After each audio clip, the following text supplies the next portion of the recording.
Good afternoon, everybody. I want to extend my warmest welcome to this event today, where we are going to be addressing the interconnections between biodiversity, food security, sustainability, and environmental justice. This is actually the first of a series of workshops sponsored by Stanford Global Studies. The series is called Reconnecting People and Nature. In this particular one, we are going to be addressing the question of biodiversity and its connections with food security, sustainability, and environmental justice. Before I go any further, I want to mention that these workshops, in particular this one, is sponsored by Stanford Global Studies, the SDSS, the Stanford Doors School for Sustainability, and of course, HNS, Humanities and Sciences, via SGS, which is a division of the School of Humanities and Sciences, and of course, the Biology Department. And while I speak about the Biology Departments, I want to recognize and thank extensively to the students in my lab who have been fundamental in organizing this event. I want to thank particularly Chinmay Sonowane, Luisa Jenis, and Marta Pelaez. And I want to say that also we got some support from the Environmental Justice Working Group who helped with the publicity and other aspects of the logistics. In addressing the topic that we are concerned with today, I want to mention that there's a number of issues that I hope that some of them are going to be brought up to the table in the event.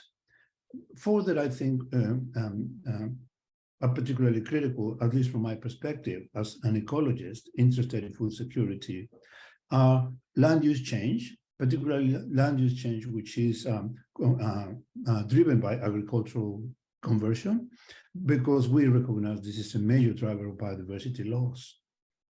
Another aspect is the status of the centers of origin and diversification of food resources. Given that land use change is impacting many areas of the planet, there is a serious concern, at least from my perspective, that the centers of origin and diversification of food resources might also be impacted by land use change.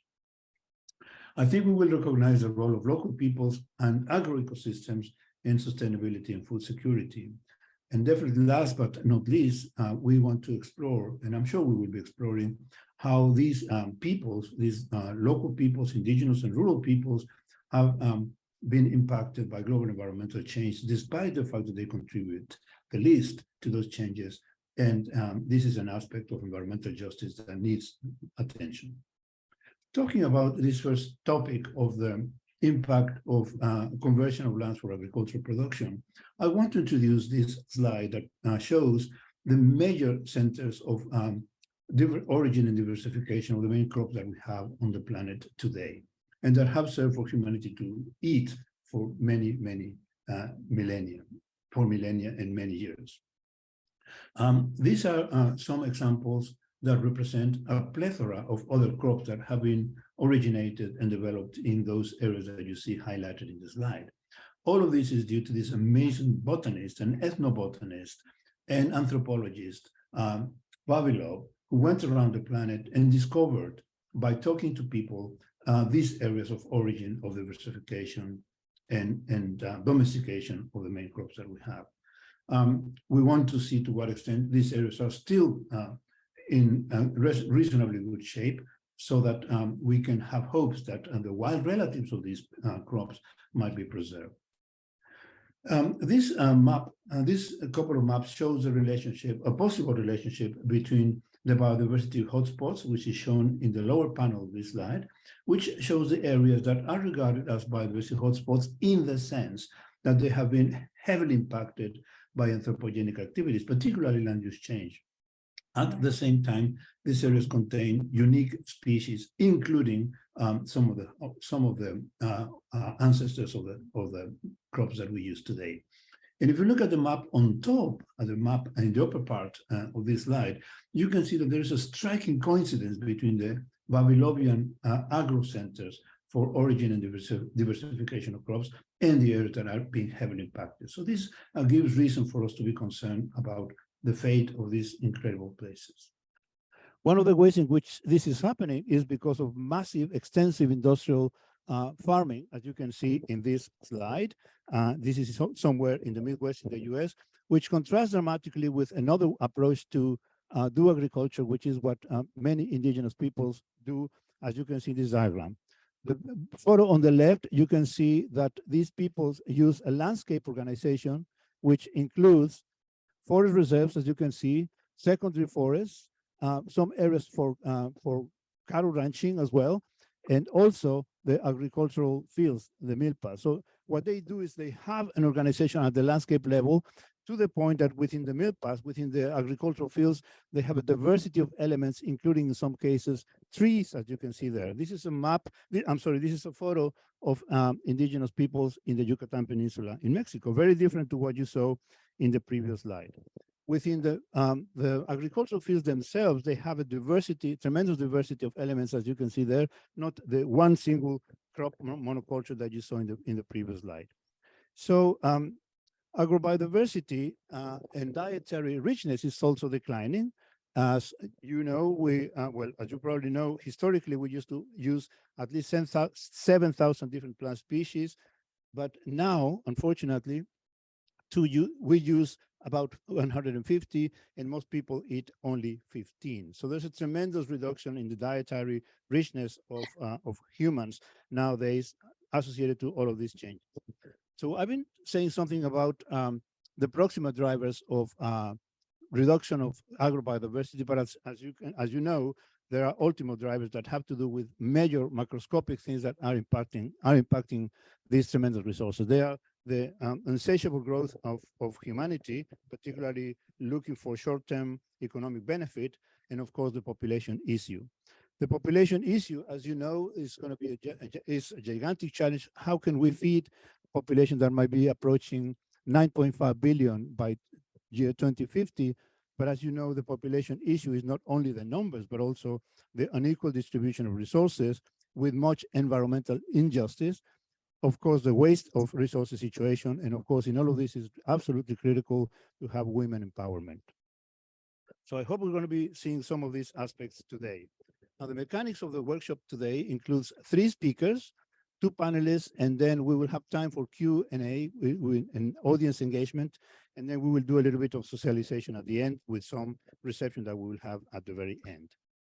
So without further ado, let me introduce the first speaker of this afternoon, Professor José Sarukhán.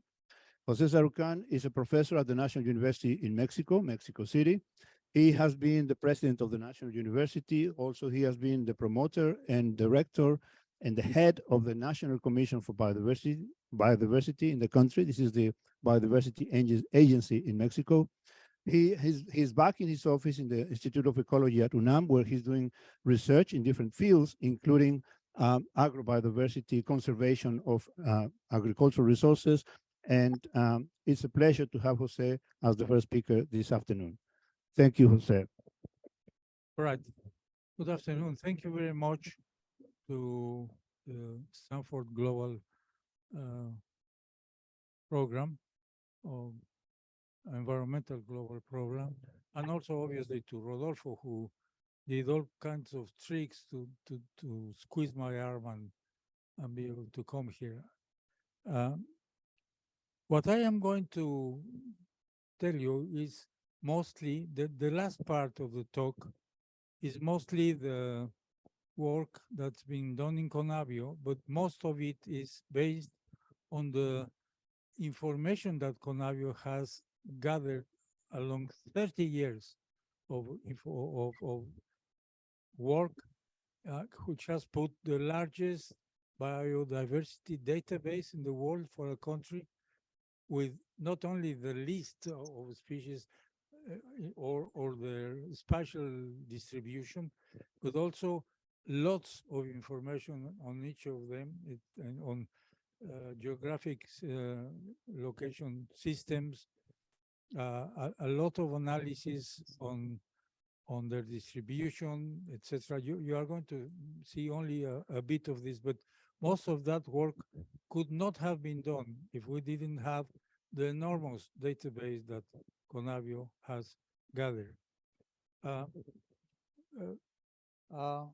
to start with, I want to make a point which ought to be very clear, but is not any longer, is that food is probably one of the most, if not the most important factor in the cohesiveness of cultures, more than flags, more than national anthems, even sometimes more even than language, that really generates this sense of community, the sense of belonging to the same culture. And one of the people who work with this issue from very long time ago is Mr. Brillat-Savarin, that said, "You tell me what you eat, I'll tell you what you are," in the sense of the way in which our organism reacts to food. I don't know whether you have meditated that the only expression of culture that we make part of our body is gastronomy.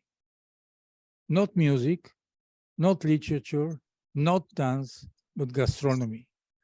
Because that's one of the reasons why it is so important in our life, but it's become very distorted in present days for a number of reasons. I am going to use a few major points to sort of as links in the presentation. The first one is that how are we going to feed the population of this country, of my country, of all the planet, will determine how much biodiversity are we going to be left with. And not only on terrestrial system, but also on the oceanic systems, in the water systems. I'll show you just in order to produce food, an ecological good, we have to destroy another ecological goods and ecosystem services. There is no way of doing it otherwise. That was lovely and nice, and it could be done while the population of the planet was relatively small. But obviously, with an enormous growth, particularly in the last century onwards, that has not been the case, and we have been really the cultivation and the agriculture became the major factor in the loss of biodiversity. Oops, these were the full well-protected forests 8,000 years ago. This is what now remains at the global scale. I could show you the same image for Mexico. I don't want to use more time on that, but it's really terrible. It's the third most important state in biodiversity in Mexico, which is Veracruz, has only about 1% of its tropical forests remaining. So that's the scale of change. The second thing is that high technology or industrial agriculture is no longer sustainable, either ecologically, economically, or socially in many cases.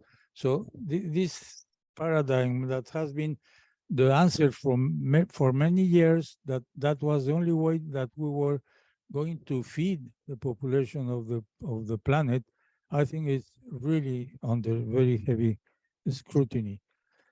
Yeah, just show you one example of that is the use of fertilizers in the Mississippi Basin, which is the main agricultural area in the U.S.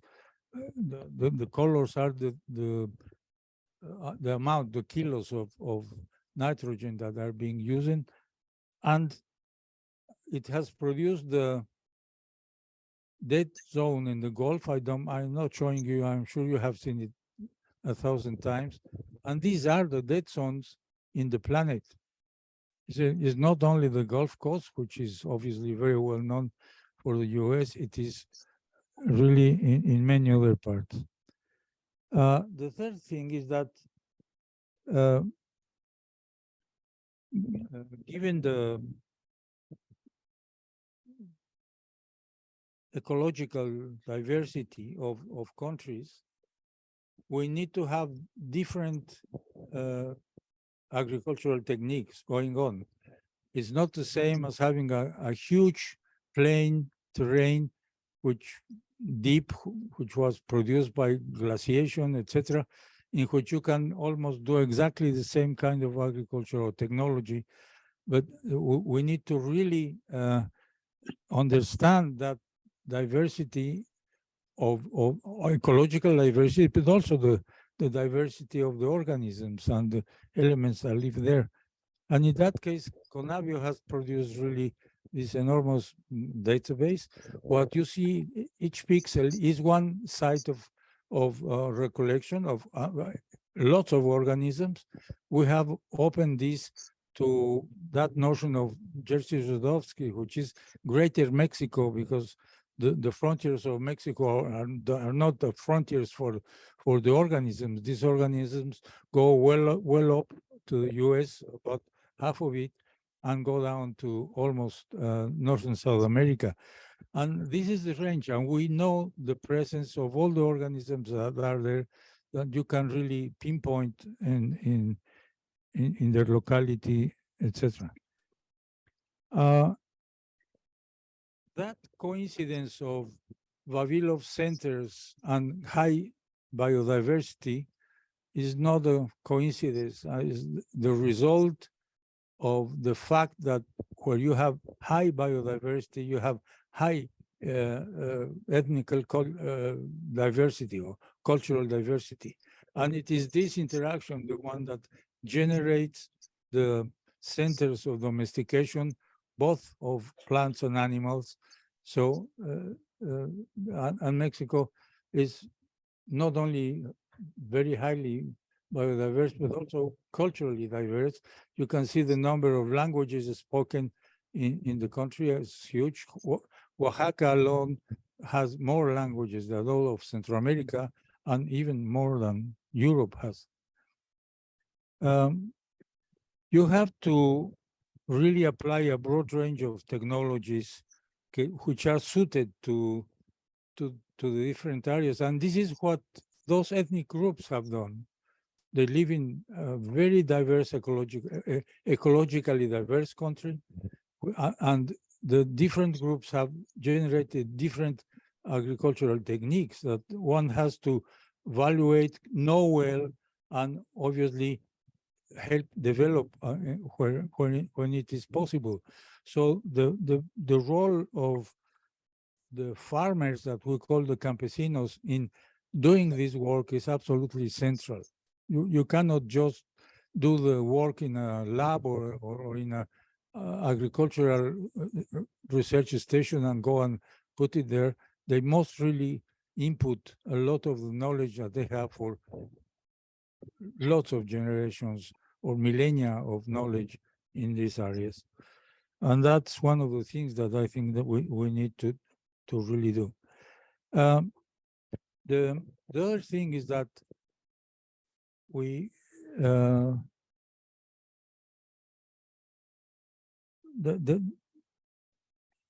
it's necessary to understand the limitations and problems of industrial agriculture, which has worked almost against every single common sense measure in order to really preserve that knowledge, to preserve the systems that were adapted to different parts, to homogenize huge areas with one single crop, etc. I won't go into that, you know it very well. And the idea of applying the different, applying one single agricultural method is not the right one. We need to really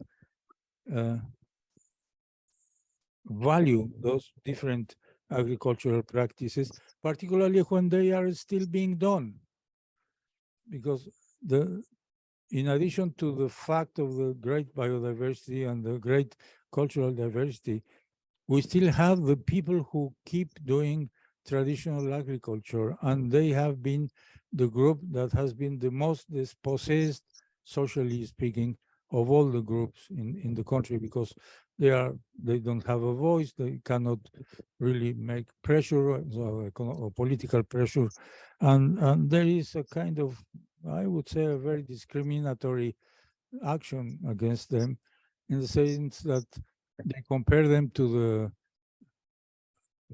the farmers of industrial agriculture and the yields that they have, and obviously they are very strongly criticized because of that.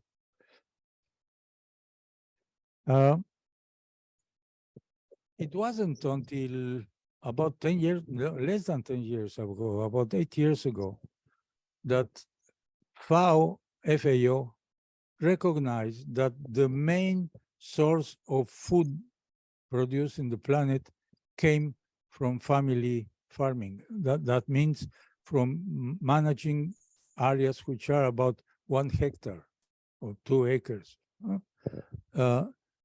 When I saw this report, I said, "Oh, finally FAO is coming to their senses and not pushing this idea that you need enormous extensions managed by mechanized equipment, etc., to be able to produce the amount of food that we're producing. About 70% of the food is produced in these areas by small farmers, or campesinos in the case of Mexico.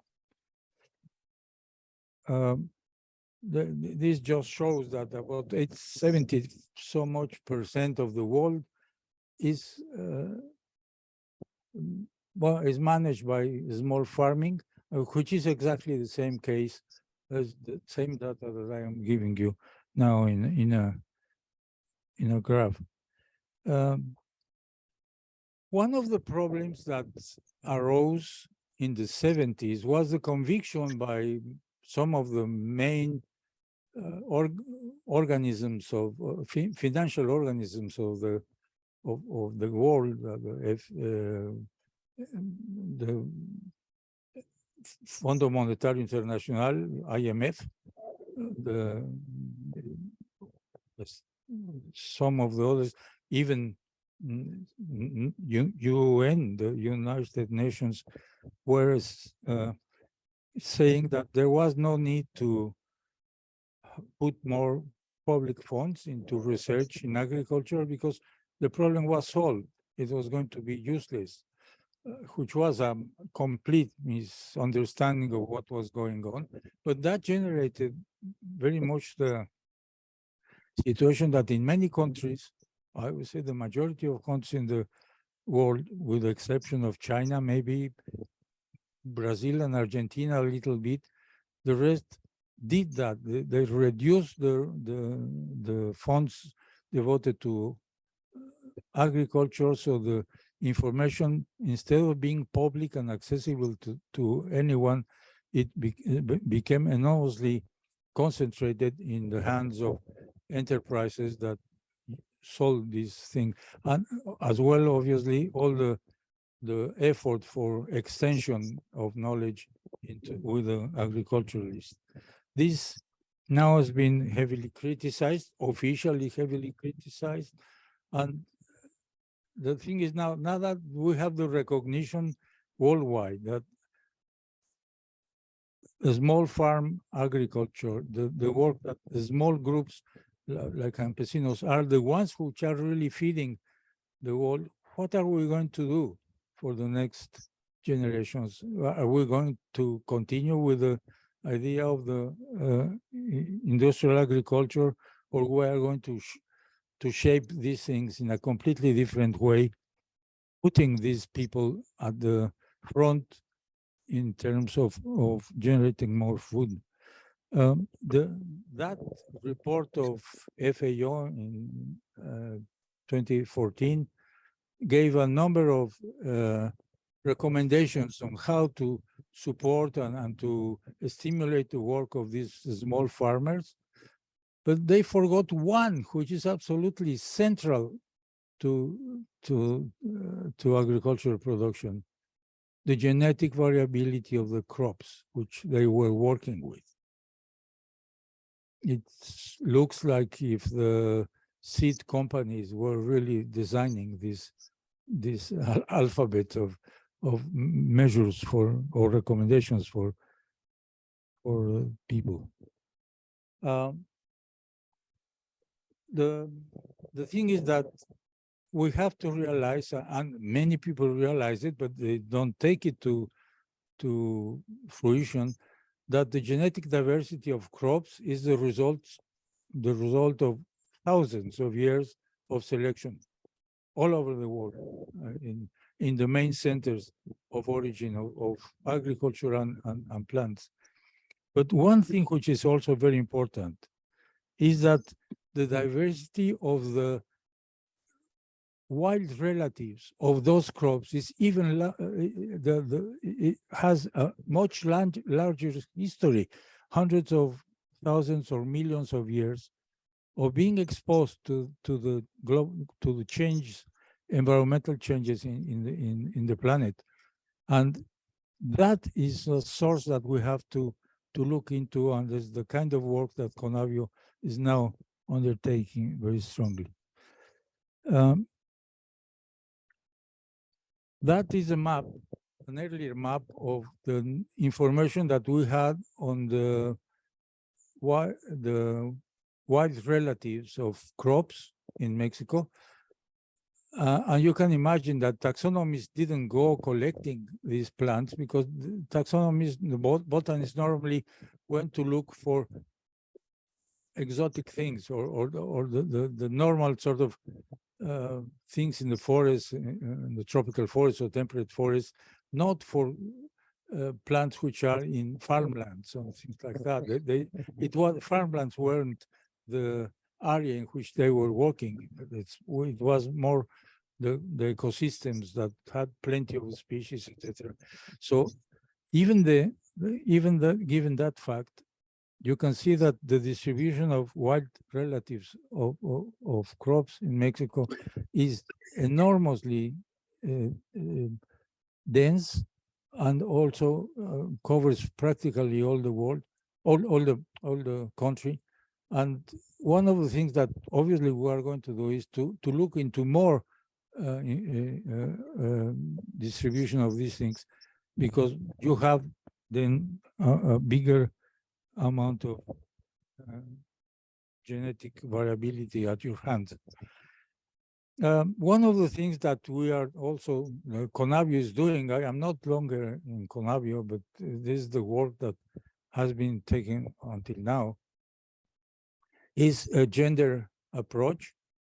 First, recognizing that the first agriculturalists in the planet for women, mostly, that they were the experimenters, the researchers that work in the field, sort of collecting and evaluating and going back to the same place and doing all the work which is absolutely essential to come up with a plant which was useful, edible, or whatever it was to be taken.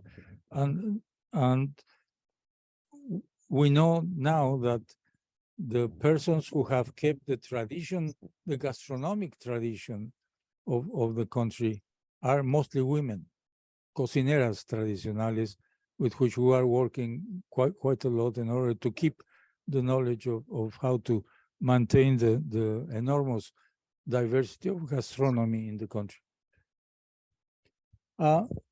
This is the result of those researchers, I would call them, along the time, along about what, 7,000 years, 8,000 years. Those are 60 native varieties of maize that are being planted today. This is not archaeological information. People are going there to plant this enormous range of varieties of maize, which are each one of those adapted to a climatic regime, rains, temperature, soils, altitudes, etc. And there is a great deal of genetic, there's an enormous genetic bank of variability, but also certainly the Theosyntes, another species that were part of the origin of for maize. I don't think we have any technology now that will really sort of compete, if you want to say, with this enormous potential that the crops themselves and the wild relatives have at the moment. And if you have the knowledge of where are those relatives and where you can go and find them and evaluate their genetic diversity, then you are really opening the door for an enormously important bank of information.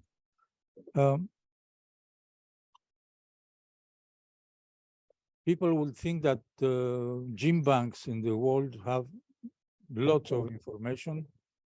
And yes, there are some which are very large, but the gene bank is a repository of photography, not of a film, if you know what I mean. They have a frame or two of the film, and it is preserved. And what is happening with the campesinos or the small farmers is that they are continuing the film of evolution under domestication. And this is a kind of process that we want to preserve, to understand well, to pull in the people who has this experience as part of the process of perpetuating that process. One of the ways in this is that the milpa, people understand by milpa one single thing, and there are dozens of different. The milpa simply means the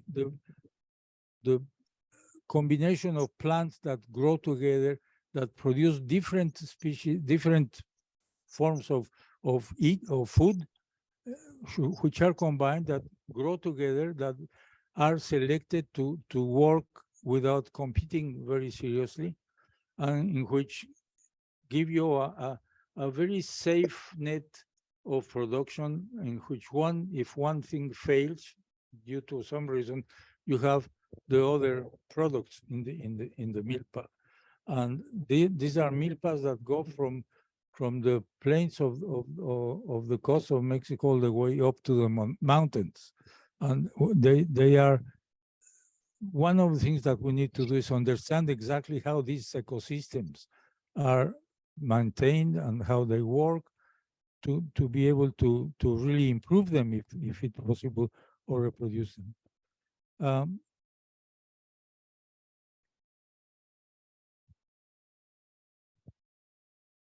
I think that the process of domestication, I can't read for what says up there.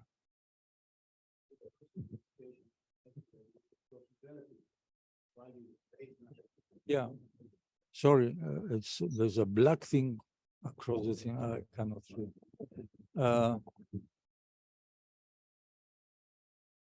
If that is true, and we believe it's true, what have governments, agricultural agencies in the world done to recognize this enormous input of small farmers and campesinos in the world? The only thing they have done is to minus value the work they are doing, to really, it's a process of diminution of the role and their importance in the life of the countries and in the world. I don't know any place in the planet in which the process and the people who keep the process are really supported, encouraged, stimulated to really do this work in a much better way. we did a study that the links are there. You can have them later on if you want to see the presentation of a paper that was published in the Proceedings of the Lineage of the Royal Society that depicts the contribution of small campesinos. That means campesinos which plant maize, which is rain-fed. So it's really as close as you can get to the natural process of production in the country. These are the guardians of that knowledge and that process. They use a broad range of climatic or environmental conditions. They harvest, and from that harvest, they collect seed, which they keep carefully. It's not just a random collection of seeds for the next planting. And they interchange seeds with their colleagues and their neighbors, and they keep this process of selection, which is really enormously important. This map shows, and these are data from the Mexican government. We have not invented this. These are the official statistics of who is planting what where during a couple of years that the study was carried out. And the yellow dots are places where the campesinos produce less than 3 tons per hectare, which is, let's say, the small amount of production. And the darker dots, those plots or campesinos that produce 3 or more tons per hectare. But they are all rain-fed, they are all not non-industrial. The nice thing is that you can see this all over the country, virtually all over the country, with the exception of the Baja California Peninsula mostly. But the nice thing is that the yellow dots cover the range of conditions that are depicted there in terms of precipitation and temperature. And those with the higher yields are just covering a small range of those conditions. That is really extremely important from the point of view of the maintenance of the process of domestication, of evolution under domestication. And the most important thing is that every year the campesinos put out a mega experiment of about 5 billion maize plants offered to the environment, so to say, for selection. And there is no one who can do this kind of experiment anywhere. So the amount of variability and the broadness of the process in this sense is really enormously important. Also, the way in which the campesinos select their seeds from that broad range. Obviously, not from every single place, but locally, each one makes a careful selection of these things. The thing is that as we get ecosystem services from forests and etc., and different ecosystems, these peasants, the campesinos, have offered to us an invaluable evolutionary service that really needs to be known properly, evaluated properly, and recompensed properly in terms of support, salaries, etc., for them to do better in their lifetimes. This is not the case.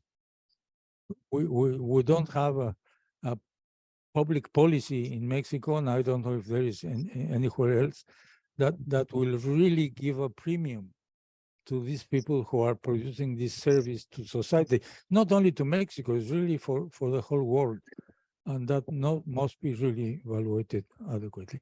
I will go very quickly on what is Conavio doing along these lines? Very, very fast, because it's a project that started about 5 years ago. It's an FAO supported project. What we are doing is really combines a number of things, a number of institutions. Conavio doesn't go to the field. What we do is coordinate lots of research institutions and places to do the work together with us. There is obviously a great deal of work in trying to incorporate the work of women in this case, and have the farmers as actors of the process. There's a number of research questions here that are going on. The first one is, let's understand properly that process of evolution under domestication and all the factors that enter into that process, as well as really obviously helping the people who are doing this. These are the URLs in which you can find all the information about the project. We have a huge database, agricultural database, that combines now with an enormous biodiversity database. So you can really make a lot of cross references between the species, wild species, crop species, etc., in a fluid way. These are some of the recollections that have been made already in the country for different species, and these are the areas in which this work has been done. That really covers. It's only the 4th year of work on these areas, so still a lot of work to do. And those are the areas in which we have worked with maize, chiles, beans, etc. And I think with that, I passed my time very amply. I hope not very much. So Rodolfo is looking at me very sternly. Thank you. That's it. We're now going to turn our attention to aquatic ecosystems and their potential to address food insecurity around the world. Our speaker on this topic has been leading these very initiatives to promote the sustainable use of aquatic foods, and he comes with a wealth of experience, having worked at a seafood supply company in Monterey before, as well as having worked with the National Oceanic and Atmospheric Administration Agency. His PhD at the University of Washington documented how sustainably harvested seafood can improve our public health. And this research has really pushed the boundaries of what interdisciplinary research can even look like. So today we're extremely fortunate that Zach works right here at Stanford as an early career fellow at the Center for Ocean Solutions. And with that introduction, I'm thrilled to welcome Zach Koehn. So as introduced, my name is Zach Koehn, and I'm an early career fellow at the Center for Ocean Solutions at Stanford, right here, just across the way. And I'm going to be presenting mostly on blue foods. So let's get that definition out of the way as quickly as we can. So what do we mean by blue foods? We mean any fish, shellfish, aquatic plants, i.e. algae, that's either captured, so that would be wild in the previous presentation, or cultivated, farmed, in the oceans, rivers, lakes, ponds, and tanks around the world. So it's a really broad group of species that represents about 2,500 unique taxa. Okay, so here's a quick overview of what I'm going to be talking about. So first, I'm just going to give a little high level kind of state of the blue food sector, because it's probably a bit of a new sector for a lot of you here. And then I'm going to go in a little bit to talk about the blue food assessment, which is what brought me here. And then I'm going to dive in to talk about inequality and injustice in the blue food sector. And then how might blue foods support a more nutritious food system into the future? It's kind of a combination of a couple of different research initiatives with the blue food assessment. And then finally, I'm just going to leave you with some work that I'm doing right now that I'm pretty excited about. That's an extension of some of the work on injustice. Okay, so an overview of problems associated with the food systems. So food production accounts for about 3/4 of our use of fresh water and about 25% of the world's greenhouse gas emissions. Biodiversity loss, ecosystem impacts, and contributions to climate change are major concerns. And at the same time, hunger, malnutrition, obesity, diabetes, and heart disease are all present across the development spectrum. And in some cases, this can be co-occurring in the same country, in the same state, in the same household. So it's a rampant issue of malnutrition kind of across the development spectrum, despite all of our advances in food production industrially. So specific challenges linked to blue foods, very briefly. Overfishing is an issue, and there are impacts associated with aquaculture. So that's for farming of fish, shellfish, and aquatic plants. There are associated impacts on habitat and on broader ecosystem impacts. So harvesting small pelagic fish to feed salmon, as an example, and also pollution. So that might be in terms of the runoff from aquaculture farms getting into local waterways and increasing nitrogen, which then can lead to dead spots, similar to terrestrial agriculture. And there's also unequal access to benefits across the sector, from production, so that would be the harvest or production of farms, to distribution, that might be trade, either internationally or internationally, and also the consumption of blue foods. So it's a quick little discussion about the overview of the sector, and most of this information is coming from the Food and Agriculture Organization of the United Nations. Every 2 years, they put out this pretty epic report that overviews the entire sector, both in terms of commercial and also much smaller scale production. So the main takeaway here is the incredible rise of aquaculture and the rough kind of flattening of capture fisheries.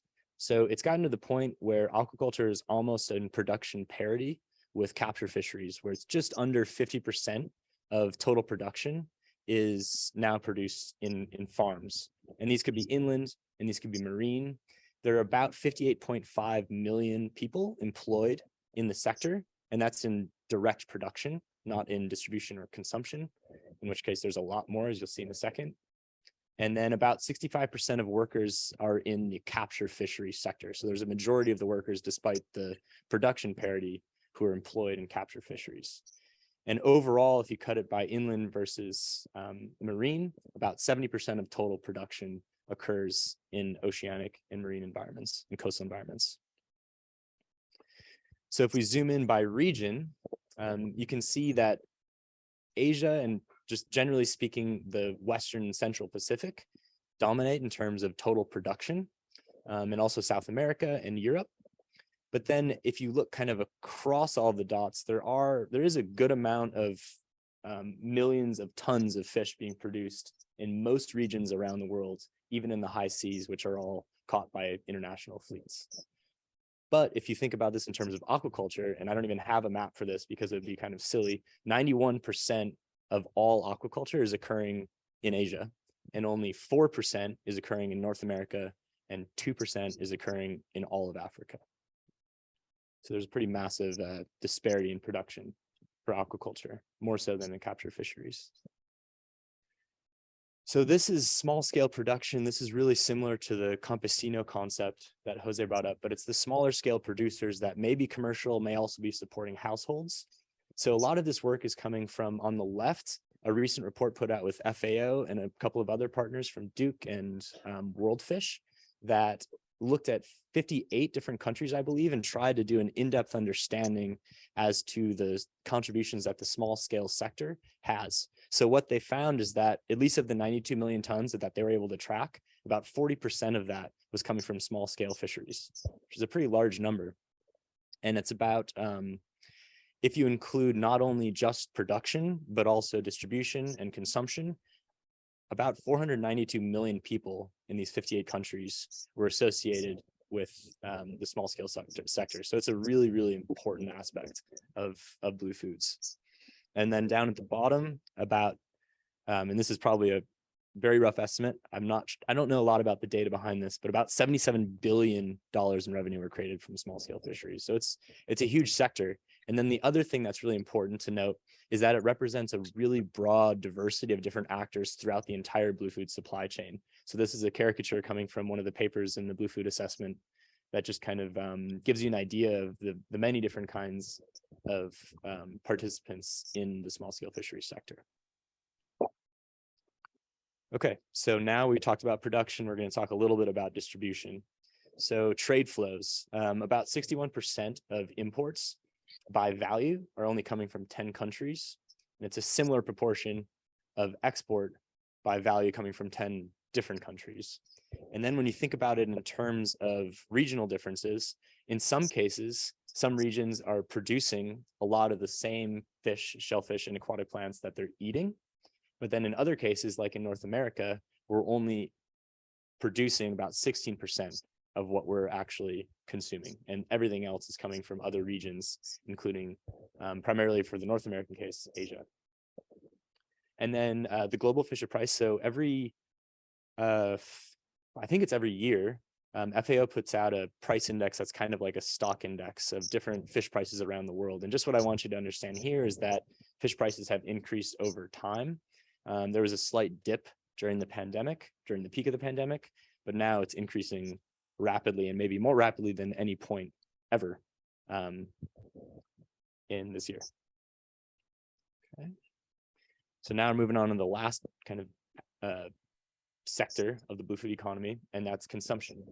So consumption is on the rise, and it's actually on the rise. It's increasing at a rate that's greater than population growth. So you can think of that as more people are consuming fish every year now than they ever have been before. And it's at kind of tipping out right now. I think the most recent year is 2019 that they have data for, and it's about 20 kilograms per year.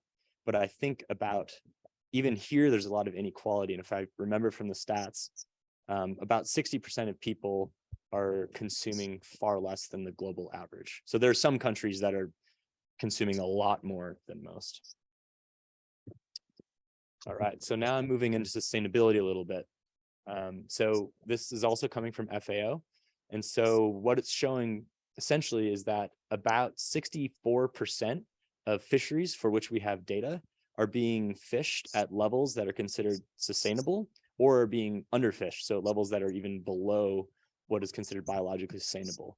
And that's a limit that's set according to how much fishing effort is required to ensure that the fish population comes back year after year after year. So about 33% or like 34% or a third of fisheries globally are currently considered unsustainable. But that varies a lot by region. So in the Northeast Pacific and just generally in the Eastern Pacific, other than in South America, fisheries are typically being exploited at sustainable levels, but there are definitely some hot spots around the world, in the Mediterranean, in parts of South America, and in East Asia, where there are pretty high proportions of fish being fished sustainably. Excuse me, blue foods being fished unsustainably. It's from years of being a seafood monger. All right. So now when you think about sustainability in terms of greenhouse gas emissions, one thing that I was really interested in looking at during my PhD was how, when you think about fish not as a monolith, but as a series of different food groups that are all different in terms of their nutrients and in terms of their greenhouse gas emissions, how they compare to other major food groups. So what I found as part of this research is that there's some blue food groups, like small pelagic, so that would be herring or anchovy or sardine, that have greenhouse gas footprints that are much more similar to vegetables relative to their nutrient richness. And then there are other blue foods that have greenhouse gas emissions that are at least as high as beef and lamb. And that would be things like prawns or crustaceans, if you can't see that information. So diversity really matters from the point of greenhouse gas emissions as well. Okay, so now I'm going to give you a quick overview of what brought me here for the blue food assessment. That was the catalyst for a lot of the other research I'm going to be presenting on. So the Blue Food Assessment is a collaboration between Stockholm Resilience Center, Stanford Center for Ocean Solutions, which is where I am, and the Center for Food Security and the Environment, as well as the EAT Forum. And it's a group of more than 100 leading researchers across a broad suite of different fields. And we have a focus on better understanding the role of blue foods in the food systems now and into the future. and we have a very science to action focus. So there are 7 papers, there's only 6 visualized here, that have already been published associated with the BFA, and they range from topics on justice to nutrition is the second one, and I'll be talking about those two, to kind of more of demand and economics, to climate change and categorizing small-scale fisheries, which was the image I showed before, as well as the environmental performance of blue foods in terms of their impact on the food system. We've also published a number of different action briefs that are tailored to different stakeholders within the blue food sector, and also engaged in 9 international conferences, including, I think it's next week, COP27, which will be really great to have a presence there. All right, so that was a really brief overview of the BFA. And now I'm going to talk a little bit about one of the papers from that initiative, which focuses on inequality and injustice in the food system. All right, so as part of this work, the focus was to assess barriers that explain inequality and injustice in the blue food sector. So that's in terms of production, distribution, and consumption. And there are 3 major objectives. I'm going to get into those in just a second with a little flow chart that will hopefully make a bit more sense. The paper was quite a mixed methods approach that combined a lot of different secondary data with some qualitative policy research. So it was a pretty fun project to be a part of. All right, so with this approach, those same 4 objectives are on the left-hand panel, and there are kind of 4 main components to it. The first one focuses on inequality. So trying to answer the question of, are benefits distributed equally? And then there's another component of the paper which focused on trying to recognize whether there are national policies that are aware of economic, social, and political barriers to participation in blue foods. And then are patterns of distribution associated with barriers to participation in the blue food sector. And then finally, what can we learn from policy characteristics that seem to be kind of ahead of the curve, and it can help us to explain what we can do to make a more just aquatic food system. And I should quickly mention that we used aquatic foods here. That's the same, it's just a different coin of phrase from blue food. So you can think of aquatic foods, if you ever see it, as similar. I think this is the only time where it actually shows up, but if it shows up again, aquatic equals blue. Okay, so to answer the first question, are benefits distributed equally? So what we see, and I don't know if you can see the Gini coefficients, they are kind of small, is that there's pretty high inequality across production, trade, and consumption, or production, distribution, and consumption. So the Gini coefficient for production, where we had data, is 0.76, and for distribution is 0.9. And just as a point of reference, the global income inequality for each country around the world is, I think, 0.62. So we're talking much higher inequality in blue food sectors for production as well as distribution. The consumption inequality was a bit lower, but it was still very, very high. I think, as I said before, I think something like 60% of countries are consuming less than the average consumed across all countries. And the Gini there was 0.45, if you couldn't see that. So still quite high. Yeah, okay. That's, I think, all I had there. Okay, so now moving on to the second objective. So what can we learn about policies to be better aware of the barriers to participation? So for this, we collected data on policies from 173 different countries, and that included 306 different laws and national level policies that are at play currently. And very generally, what we found is that policies were much more likely to recognize economic barriers, and they were less likely to seek to address political barriers, but then they were very high in the variation regarding the social barriers. So an example of an economic barrier might be something like a wealth-based challenge. A social barrier might be something like a social safety net. So we were looking for keywords and we basically counted them up. So that's where the quantitative values here come from. And that was done with an undergrad here at the time, or actually she was a co-term named Hannah Payne. Okay, so now I'm moving on to the third objective to try and answer how benefits are if benefits distributed are associated with barriers. So I'm just going to give you a quick walkthrough of this because hierarchical models are kind of wonky and hard to digest. So the general idea was to establish whether barriers are associated with unequal distribution of benefits. So for barriers, these represented different aspects of social, economic, and political barriers. Whereas as a quick example, obviously wealth would be an economic barrier, gender equality would be a social barrier, and voice and accountability would be a political barrier. And then we had a number of different benefits that acted as the covariates in the model. And those were related to different aspects of the blue food sector, related to production, to distribution, and to consumption. So what we found, got to move my little screen.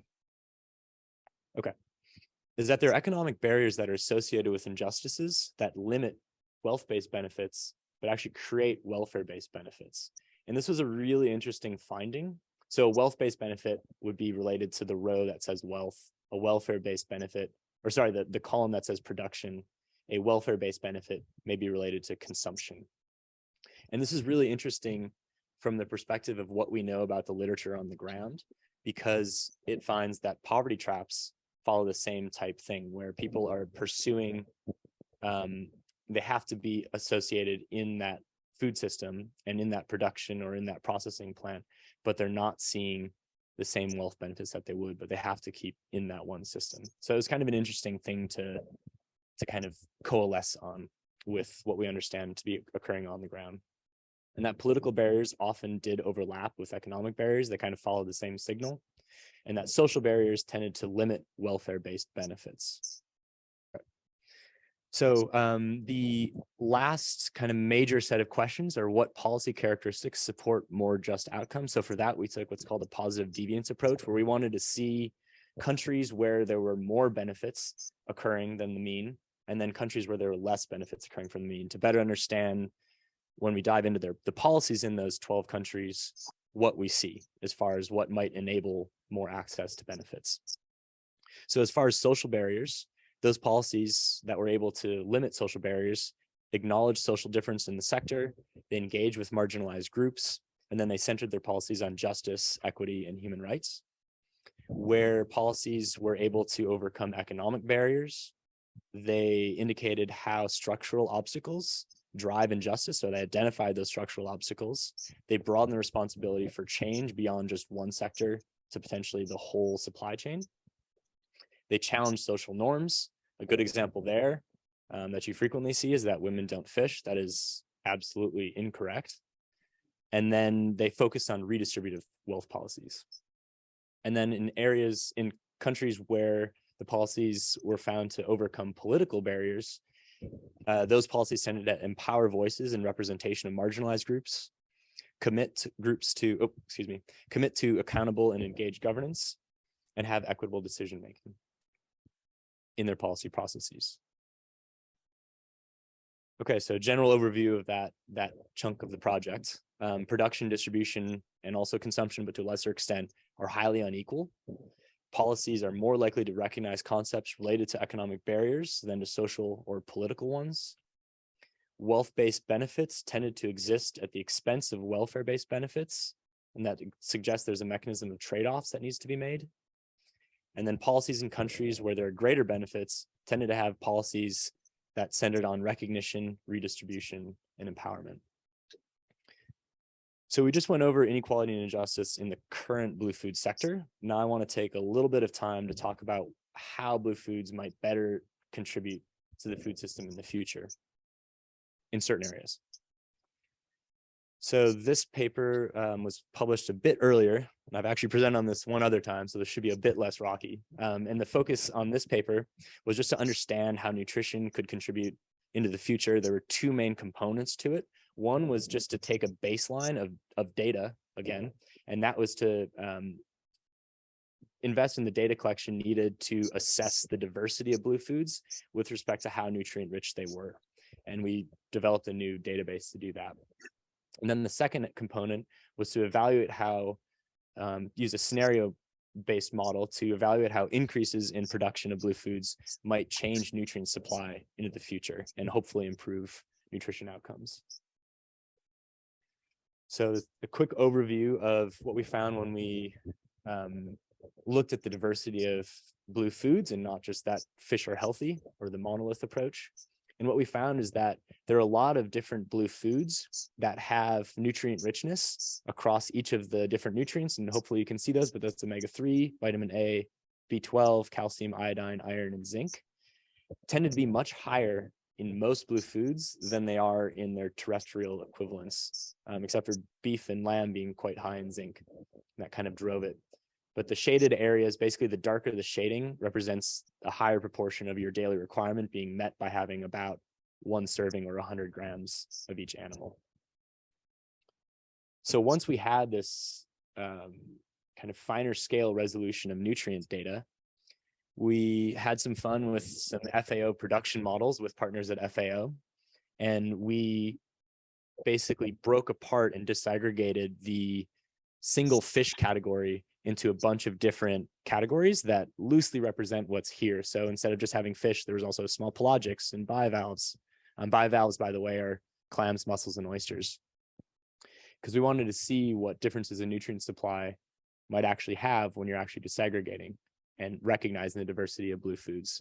So this was a scenario-based approach, and we used a scenario that came from FAO, Molly Ahern et al.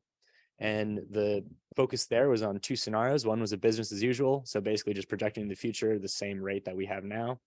And then another was a high road scenario. That was a 15 million metric ton increase in blue foods. That was mostly from financial investment and innovation in aquaculture, but also from innovations in fisheries. So a lot of our fisheries, 33%, are currently overfished, and they're actually producing less than they could be if they were fished at sustainable levels. And we ran those 2 systems side by side through this modeling framework. And the next couple slides basically are the comparison of the business as usual to the high road scenario. And what we find is that there's an increase in consumption of blue foods in most countries around the world. And this is correlated with a 26% decrease in prices for blue foods.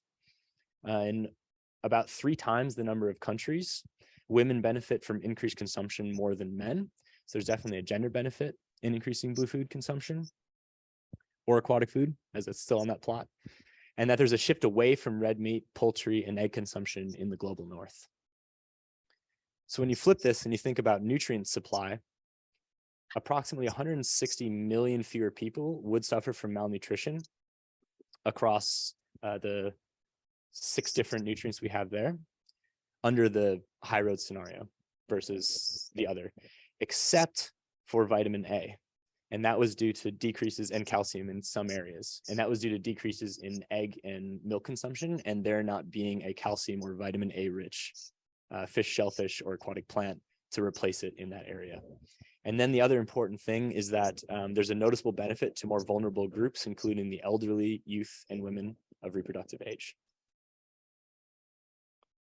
Okay, so now on to a little bit of a thought experiment. So basically what I've been working on since the publication of these papers and during them as well is to think about the conditions of consumption at scales that are a bit more relevant for action than just at the national level. So what I've been working on now is trying to understand the different social, economic, and biophysical conditions that kind of mirror that quantitative model that I showed you before that can explain variation in blue foods at subnational scales, so that if someone is interested in knowing where people are most reliant on fish or shellfish, they can start to think about the different conditions that are occurring in that place to better understand what they can do to improve the supply of aquatic foods, or where it's low, to think about what kinds of opportunities there might be to just increase supply generally. And then where it might not be important at all, like in some areas of the Niger Delta where people are focused much more on goat consumption. So that was kind of just a little anticipation for what's hopefully coming soon down the pipe. And that's all I've got. Thank you. Thank you very much, Zach, for that presentation. Our next speaker will be building on Zach's discussion of how we can shift to food production systems that are not only sustainable for our planet, but also culturally, socially, and financially more fruitful for the people involved in the industry. Our next speaker is the James E. Crawford Professor of Environmental Justice at the University of Michigan, and her research has illuminated the power of biodiversity to benefit our agricultural systems by providing ecosystem services such as pest control and pollination. Earlier this year, Ivette was also elected to the National Academy of Sciences, one of the highest distinctions in the field of science and engineering. So on behalf of everyone here, Ivette, congratulations. And let's all please give a warm welcome to Ivette Perfecto. So it's a pleasure again for me to be here. I'm going to start with this quote. We stand now where two roads diverge. Some of you might have heard this quote before. We stand now where two roads diverge, but unlike the roads in Robert Frost's familiar poem, they are not equally fair. The road that we have long been traveling is deceptively easy, a smooth superhighway in which we progress with great speed, but at its end lies disaster. The other fork of the road, the one less traveled by, offers our only chance to reach a destination that reassures the preservation of our earth. That was a quote by the late Rachel Carson more than 60 years ago. And this is the highway that she was referring to, no? This is the kind of agriculture she was very concerned about. And most of you have already, probably are very familiar with this graph from Rockstrom of the planetary boundaries, the transgression of the planetary boundaries. And this one is particularly for the food system. And as you can see from this graph, basically we have transgressed the planetary boundaries for greenhouse gas emissions, for biodiversity, for cropland, I better read it here, cropland use, fresh water use, and applications of fertilizers. And that's all that yellow area that you see there. That's the zone that they call increased risk zone. And then for a couple of things, a couple of factors, we have transgressed even that, and we are in the high risk zone, and biodiversity is one of those. Basically, we're losing biodiversity at a really fast rate. This is reports that have been published over the last 5 years or so are showing, or even more earlier than that, that insect populations are declining. Biomass of insect is declining. 75% to 90% have been reported over the last 3 decades. That's an enormous decline in biodiversity. And from your very own Dirzo, a paper that he and his colleague published several years ago, it shows that all insects that are within the International Union for the Conservation of Nature documented populations trends, the ones that have documented population trends, that's 203 species, 33% of them are declining. There's a lot of variability among the different orders, as you can see from this graph, but there's a very high rate of decline. And then also from the same paper, you can see that if you look at the global index of invertebrate abundance, 45% decline of all the invertebrate population over a 40-year period. This is very concerning, especially because insects perform very important roles in ecosystems, both in natural ecosystems as well as in agricultural ecosystems. Insects are pollinators, offer also a ecosystem service related to pest control, decomposers. They also remove and aerate the soil, help in soil building, etc. No? So insects are really important for ecosystem functions. And I was very glad to see that Rodolfo included insects in his study, because frequently these little things that run the world, like E.O. Wilson used to say, are extremely important. Okay, and I can see what Jose was saying about a box that's covering, but I'm going to try to move it around, or actually just reduce it. Okay, here you go. Okay, and after the insects are gone, then so are gone the birds, of course, especially the birds that prey on the insects. And we are left with a silent spring. And that's where, you know, Rachel Carson's visionary words come to being. And bird populations have already been shown to be declining. There's recent studies in France and Denmark that show that birds are declining by a third. And in France, some populations have been shown to be declining by 2/3. And these are mainly the insectivores, the insectivorous birds. These are mainly the birds that are, so yeah, this is a study that was published just last year from North America, looking at bird population decline. And they basically reported a dramatic decline. Basically, they quantify 2.9 million birds that have been lost over the last 50 years. And these are primarily the insectivorous birds. So these are the birds that require insect in their diet. And the ones that are where the insects are not essential for their diet increase a little bit by 26.2 million individuals. That's a difference of 111-fold, which is staggering.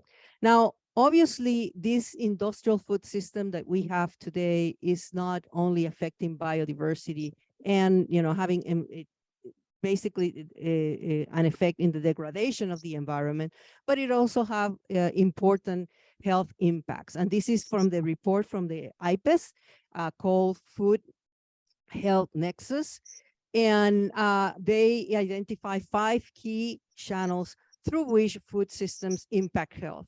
And that include occupational health, environmental contamination, consumption of contaminated, unsafe food, unhealthy dietary patterns that come from a lot of processed food and fast foods, and food insecurity. And obviously, these also, all these health impacts are stronger among the poor and communities of color. So the impacts are unequal in the population. I'm sorry, I have a double slide there. Now, there's also obviously economic impacts. And this comes from a report from the Food and Land Use Coalition that was published in 2019, where you can see that basically they have the hidden cost, what they call the hidden cost of the industrial food system. And it includes the health component, which is the blue bars that you see there, about 6.6 trillion. And now we're talking about trillions of dollars, $1 trillion. The environmental the environmental cost, hidden cost, that is $3.1 trillion, and the direct economic impact that is $2.1 trillion. And that adds up to $12 trillion as the cost of this industrial food system. And if you compare that to the market value, which is about estimated $10 trillion, that gives us a net loss of $2 trillion per year of this system. And finally, but not least, is the injustice. No, this industrial food system is very unjust, and is not only the environmental, the health, and the economic impacts that I mentioned before, but also, you know, these injustices that are built in this system. And the thing is that if you are taking into consideration sustainability without looking at the justice issues that are embedded in the system, that's not going to be a successful program. No, the injustices and the inequalities are going to hinder those programs. It's like my student that is now a food advocate, Maria Whitaker, used to say that environmental or sustainability without justice is simply sustaining injustices.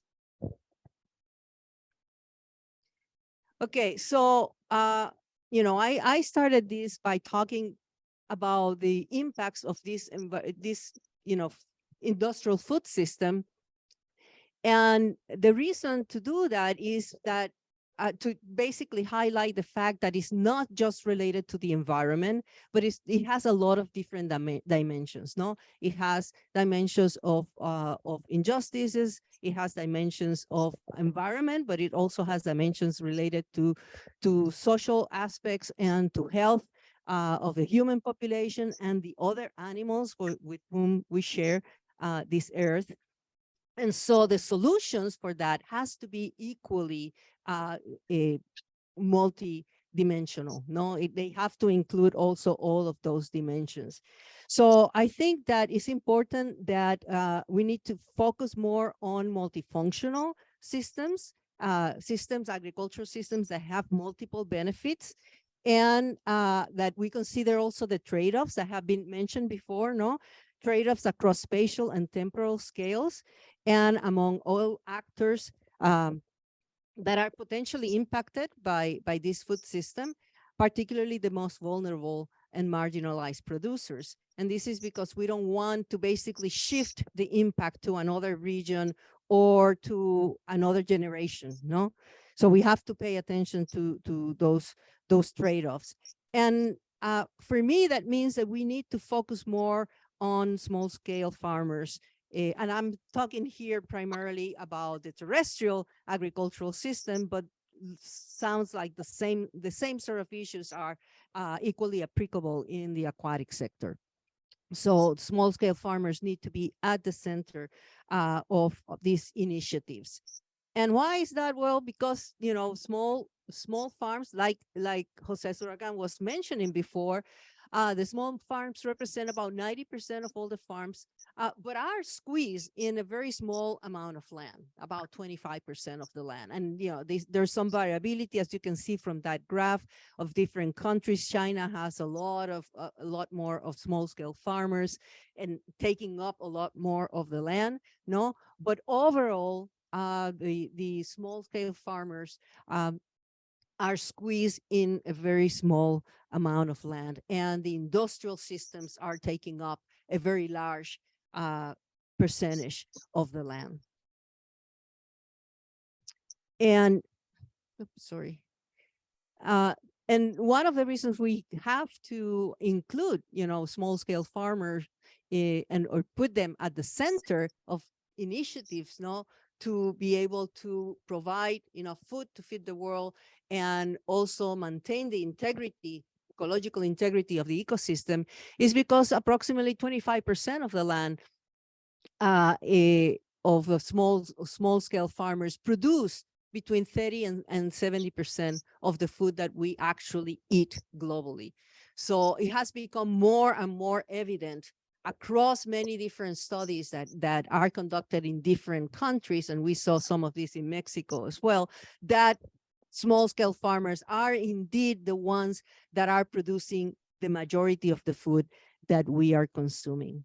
And here in this graph that comes from Riccardi et al., a paper that was published in 2017, you can see in the relationship between the percentage of food that is produced and the size of the farms, going from 1 hectare or 0.1 hectare to all the way to 10,000 hectares.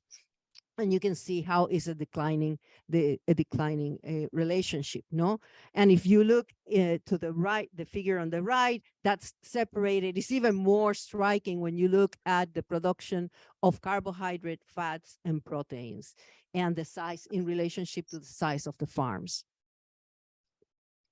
Now, this also confirm, and there's some other studies that have done the same, the invert size productivity relationship that Amartya Sen talked about long time ago in the 70s. Since the 70s, this is a relationship that has been known, but it's not discussed a lot in the circles of people that are looking at biodiversity and food production. This inverse size productivity relationship, basically what it say is that the small scale farms are produce more per area than the large scale farms. And this is just an example from Brazil of a study that was published not that long ago, last year, I think it was, last year. And it's for 3 regions in Brazil. Each one of the graphs represent a different region in Brazil, and then for 3 different years, going from 1985, the blue line, 96, the dashed red line, and the gray line is for 2006. So you see the same pattern in all 3 years. The productivity is increasing with time, but what you see, the main trend here is a decline in the size, the decline in the production per area with the size of the farms. And when you separate this, and I'm going back to the study by Riccardi that I mentioned before, when you look at the different crops, you can see that for cereals, fruits, pulses, and roots and tubers, which are the majority of the food that people actually consume, there is that negative trend, no? Going in terms of the percentage of food that is produced and the size of the farm. So the small scale, medium scale producers are the ones that are producing the food. The large scale producers are producing the oil crops. Those are your huge, oil palm plantations, soybean plantations, and things like that. And just to emphasize that, you can see here in this map that was published some years ago, that the gray, the purple areas there, the purple colors represent the countries that are producing, or the areas, not by country, but by areas that are producing feed and fuel, primarily feed and fuel. And those are primarily in the global north. You can see the distribution, with some exception in South America. That's basically the belt of production of soybean in Brazil and Bolivia, etc. And then the countries that are producing most of the food that people are actually consuming, you can see that is primarily in the tropics. And that's mostly family farmers, small-scale farmers. And those farms are also, and again, this is again from Riccardi, those farms are also farms that are diverse, are diversified farms. And you can see the diversity of crops in the x-axis and the size of the farms in the y-axis. So again, small-scale producers are producing most of the food, and are also diverse farms are producing a wider variety of crops. And that is extremely important because diversification increased biodiversity, diversity of wildlife. And so these diverse farming systems are also protecting the wildlife, not only because they provide habitat for the wildlife, but they also provide a high quality matrix through which wildlife can move. If they are forest specialists, can move through that agricultural systems and enrich the forest fragments, in a highly fragmented habitat or highly fragmented landscapes that we have in most of the world today. And this graph here is showing essentially that diversification increased biodiversity, which is the upper red point there. And so it's basically this graph is comparing diversified farming systems with monocultural systems. And obviously, this has been reported, for many years now, that the diversified farming systems maintain or function well to protect biological diversity, as you can see from this. And I have to emphasize that this is a meta-analysis published by Tamburini.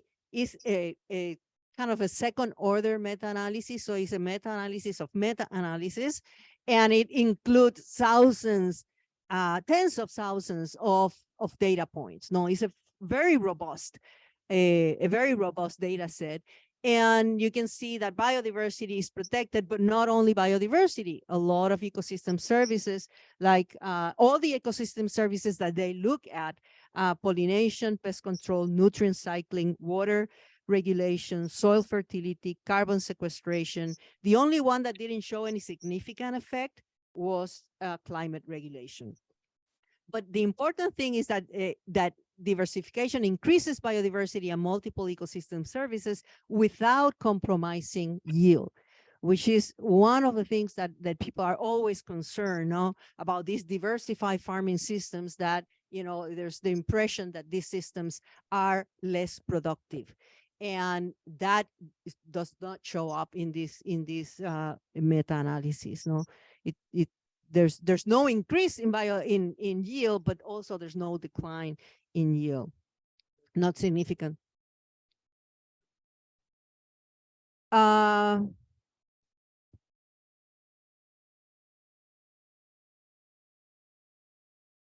each of, I think that's the numbers that are in those are the studies, the number of studies that were included. Yeah. Okay, so, and then they look also at above ground and below ground type of diversification practices, and they do have different effects.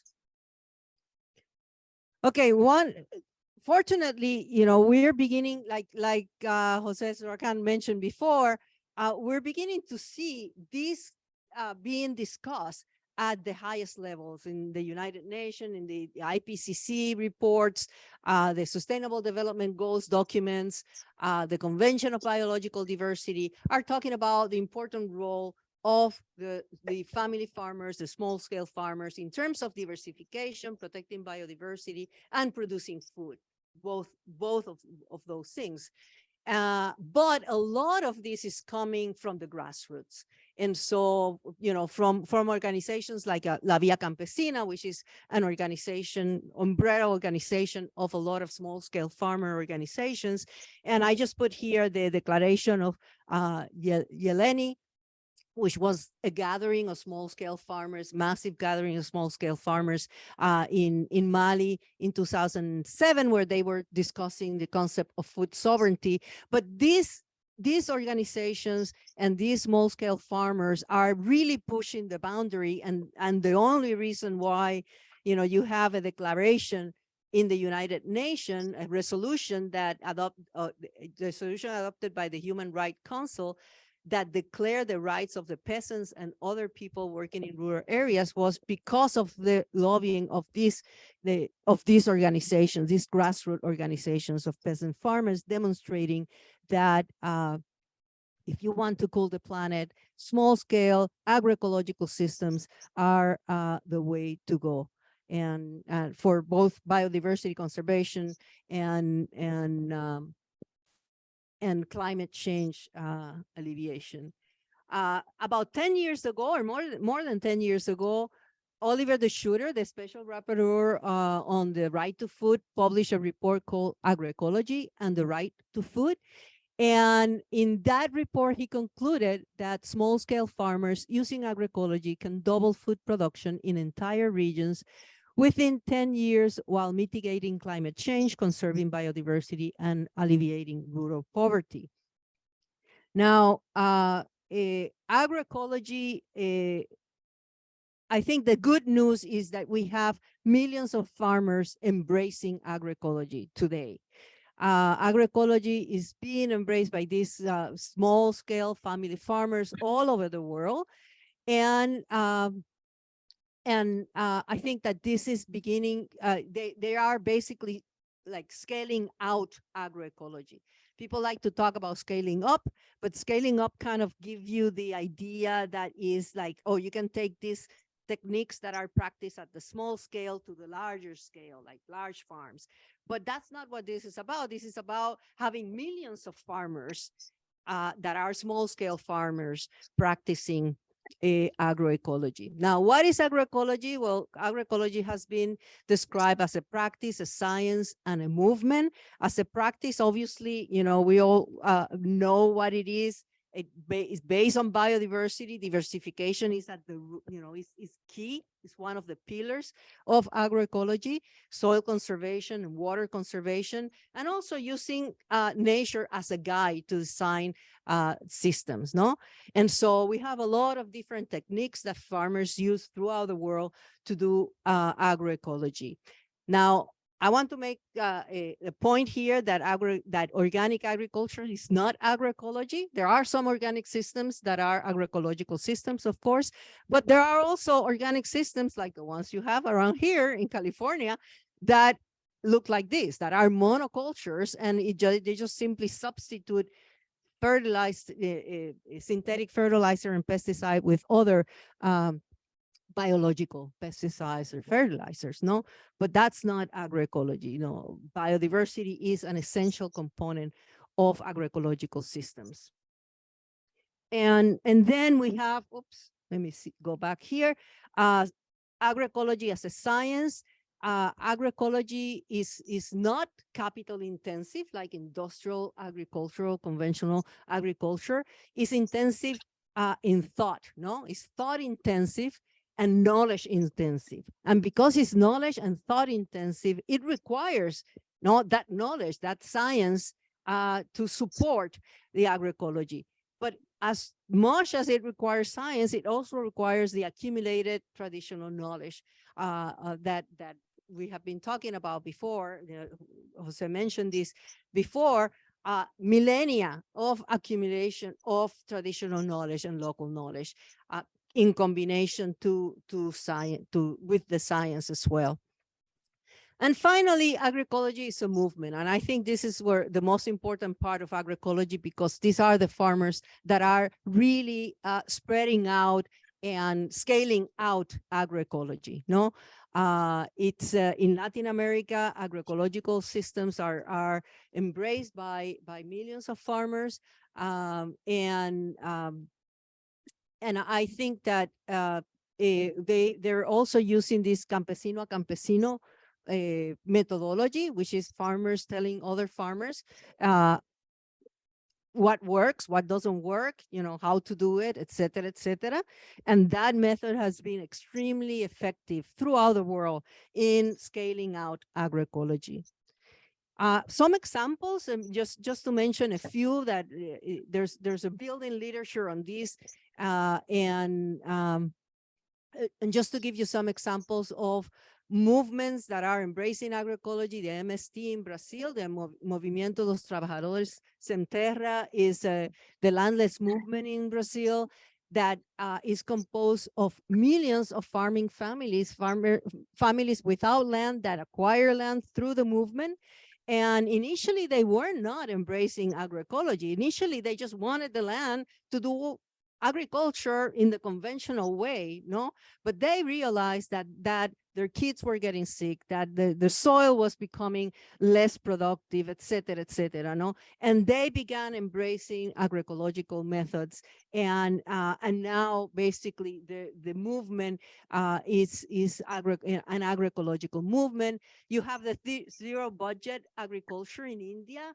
I'm not very familiar with the zero budget agriculture. I have some friends that have done some work in this system, but essentially it's an agroecological system that is being adopted by millions and millions of farmers in India, and is working for them, and is protecting the biodiversity in India. And finally, just to give you an example of an entire country that has moved toward agroecology, initially forced by the conditions, and we can talk about this. I'm sure that you're familiar with the fall of the Soviet Union and what happened in Cuba, but they essentially were forced to adapt to those changes. They were used to intensive agricultural systems, conventional agricultural systems, and when they lost all the inputs or a big percentage of the inputs and petroleum from the Soviet Union and the socialist bloc, then they transformed their agricultural system into agroecology. And so it is possible to do it. And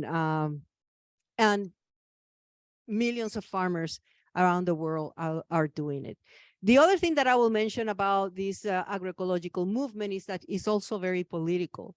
It's not just a technical movement, a movement of transforming agriculture from a technical perspective or a technology that is good for the environment. It's a very political movement that emerged as a reaction to the industrial agricultural system and the negative impacts of the industrial agricultural system, a way to resist neoliberal globalization that started pushing a lot of farmers, small-scale farmers, out of agriculture in the 80s and continue still today, and is also part of emancipatory politics among the small farmer sector throughout the world. And it's also strongly linked with the concept of food sovereignty, the idea that the farmers have the right to decide how to produce their food in a sustainable fashion.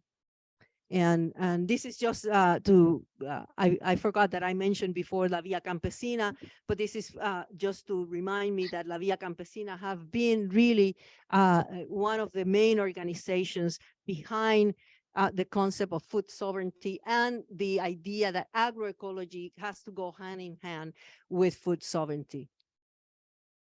And so we are at a crossroad, like Rachel Carson prophesied a long time ago. And we can either go to the industrial agricultural monoculture or continue, not go, but continue along that road, the highway, the easy highway that she talked about with agrochemicals, dominance of big corporation, long chain distributions, et cetera, or we can diverge and go to another road, basically a road that focus more on agroecology, diverse farming systems, strong local food system, dominated by small-scale farmers and local or shorter food distribution networks.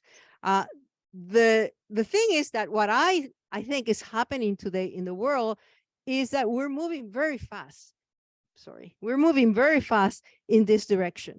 We're moving fast in the direction of the industrialized system, the global food system, and we continue increasing the amount of land that is in this kind of agricultural system, in spite of the fact that it's basically taking us to the precipice, like Rachel Carson was saying.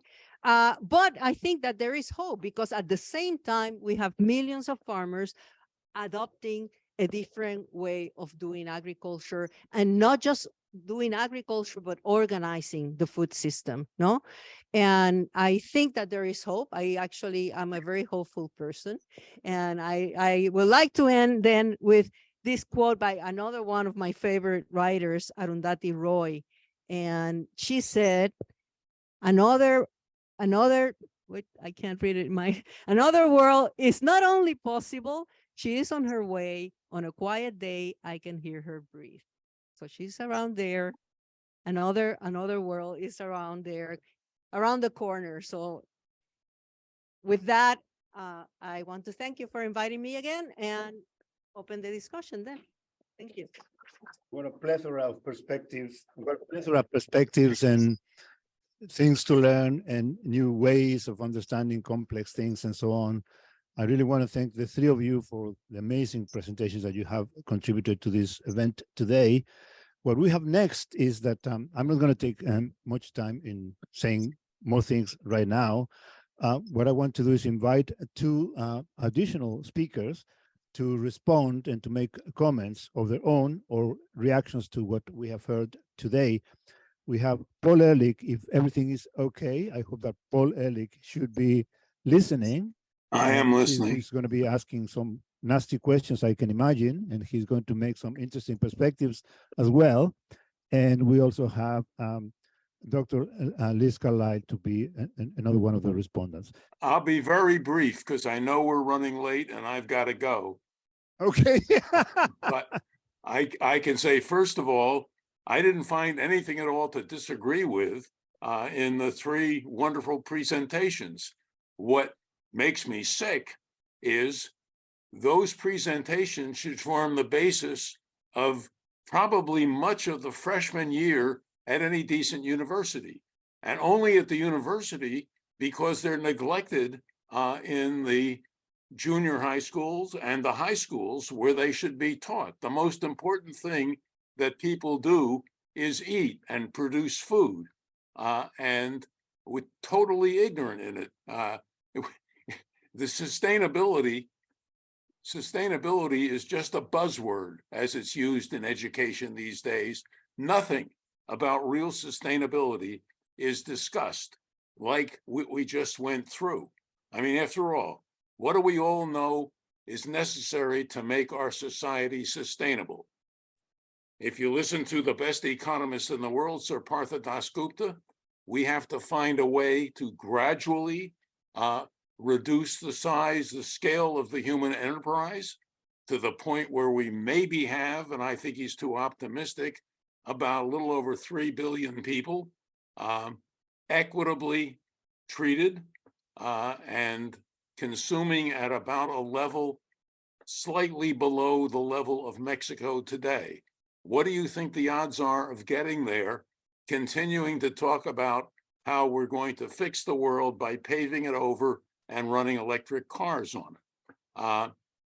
All the stuff that was said about agriculture, in my view, was absolutely correct. But we didn't deal with all of the interactions which hopefully every educated people in the country or the world would soon learn. There was mention of climate disruption. I was delighted to see that somebody pointed out that about a quarter of the greenhouse gases come from growing food. If you put the whole food system in, it's about 35% of the greenhouse gases. Anybody who has had an aquarium of tropical fishes in which the heater is broken, or a garden in which they, in say New York, they tried to plant a palm tree, they found out how tightly our plants are tied to the climatic conditions. And yet, here we have a system that is generating more and more climate disruption.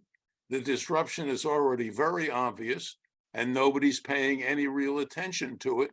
We're not doing anything where Americans are complaining about the cost of gasoline when it should actually be about twice or three times as expensive by a government tax, and the tax revenue should be given back to the too many poor people in our country who do not have adequate diets. In a disgrace. We have a large-scale war on women in the United States when women, as you have seen in the things just discussed, are absolutely critical to the food system. They're also critical to changing the size of the human population in a direction where it may be sustainable. And there again, Partha Dasgupta pointed out that you just have to give women the kind of attention you give men, both in what they can do, what they're allowed to do, what their rights are, what their health is, and so on, and we're going in the wrong direction. Finally, in the food system, we have the fact that we have what may be the last war in the history of humanity going on in Europe at the present time, having a big impact on the food system by preventing exports from one of the great food centers of our planet. And yet, take a random university like Stanford, there's no general education of the people in the university on what the nuclear war situation is like and what the odds are of us not getting out of it. So finally, I just want to say, if Stanford or other universities could be dragged into the 20th century, I did not make a mistake there, then issues like food would be on the top of the menu, and they would know that Homo sapiens, modern humanity, has been around for about 300,000 years. Agriculture has been around for about 10,000, and the present mess has been around for only about the last 3 centuries. That is the financialization of value, the idea that there is private property is critical, that borders are critical, that nobody talks about the ethics of border. There's a whole long list of things that show that our species did not evolve genetically or culturally to deal with huge populations. We're a small group animal. We have gone way, way, way beyond the small groups where things like empathy and so on work very well. We have to find ways to change that and focus on that. Nothing in sustainability is going to be cured by new machines, fancy new chemicals, or what have you. The toxification of the planet, the change of the climate, and so on are huge threats to humanity and the food system. And unless we actually can solve the problem of the failure of education, particularly the utter failure of the universities to deal with today's existential threats, I am afraid that, unlike Yvette, I cannot be all that hopeful. But you've been very patient to listen to my rant. Thank you very much. In addition to Paul's response, we are going to have another panelist, another respondent here. We have the enormous pleasure of having Dr. Liz Carlisle with us this evening. I met Liz some time ago in the educational farm that Patrick runs, an interesting event about food production and agricultural sustainability, and about Baby Love that we mentioned before. And it's been a fantastic pleasure to have met you since then, Liz. Liz used to be in Stanford, but unfortunately for us, she left, and she's now a professor of environmental science in UCSB in Santa Barbara. Liz got her BA in Harvard and her PhD of that little university up north from here, Berkeley, in geography. Liz does a number of interesting issues related to what we've been talking about today: sustainable agriculture, agroecology, soil health. She's been working with farmers. She works with farmers.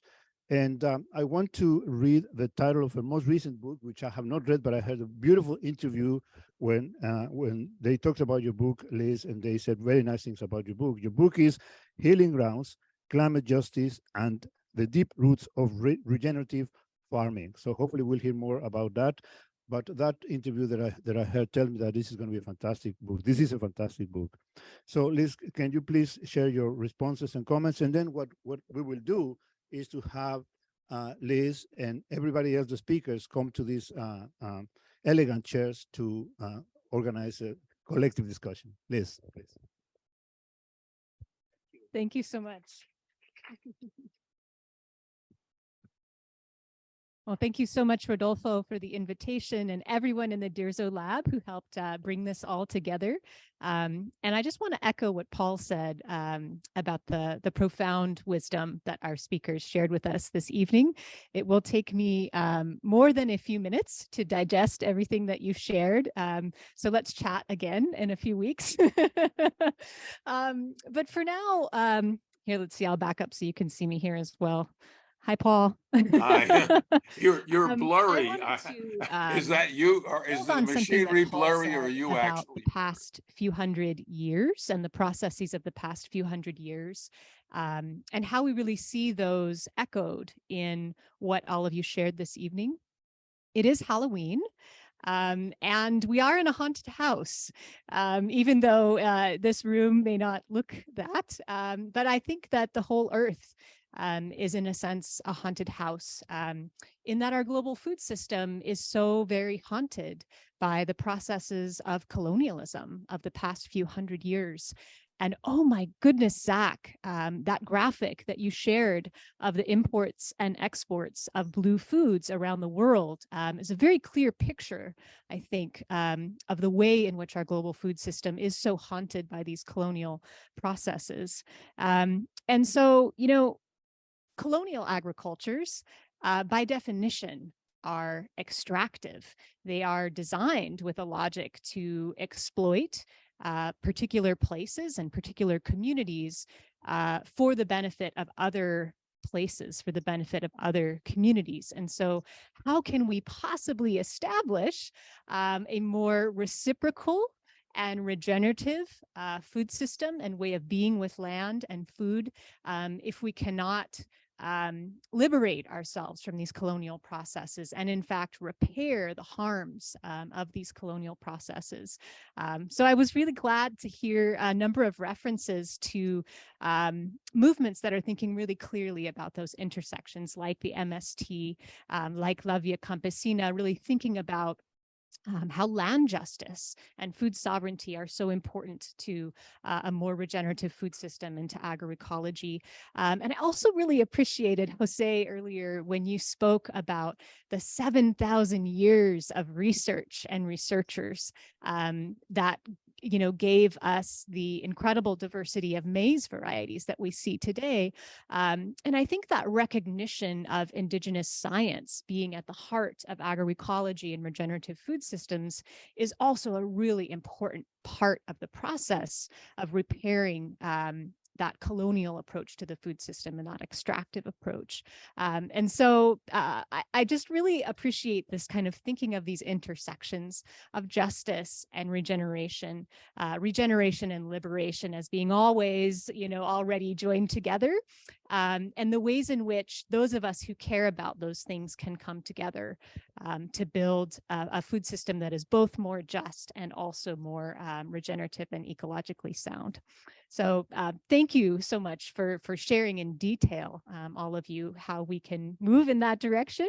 And I'm looking forward to more conversation. And thank you so much for inviting me to be here.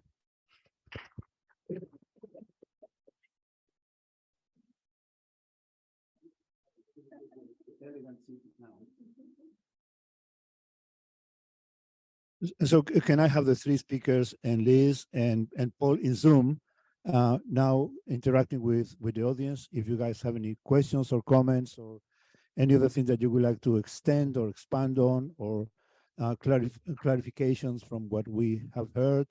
There were so many perspectives, so many interesting insights that it would be wonderful if we can have a little more conversation. What I'm going to ask you, if you have questions or comments, would you please come and use this microphone, because that's the only way for the people in Zoom can listen to what you are asking, what you're saying. And for you, if you're going to be answering, can you please pass the microphone, please? So open for discussions and comments and whatever you might want to contribute to this conversation of today. Anybody? Jim, what can we do in case people have questions in Zoom?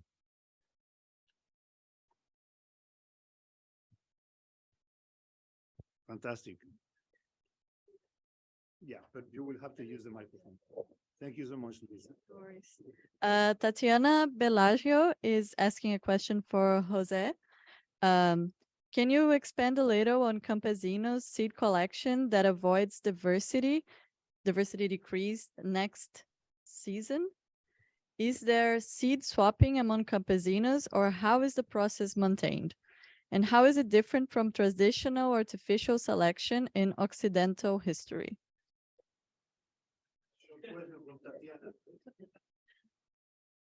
Yeah, thank you, Tatiana. Yes, there is a growing, well, there has been a very strong, but even more growing now, activity on interchange of seed among lots of groups of campesinos. This is one of the things that we are trying to stimulate with other groups in Conavio, getting together people. And I had some pictures of the banks that they are sort of establishing. Obviously, these are not banks for long-term conservation, but for the next year crops or the plantation of next year. And they are doing this in communities. They get together once a year in different localities, interchange seeds, discuss the qualities of the material, etc.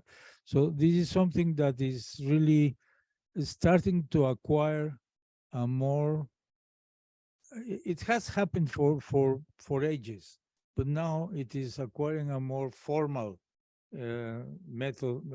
mechanics of doing it. I'm not sure what was the second question.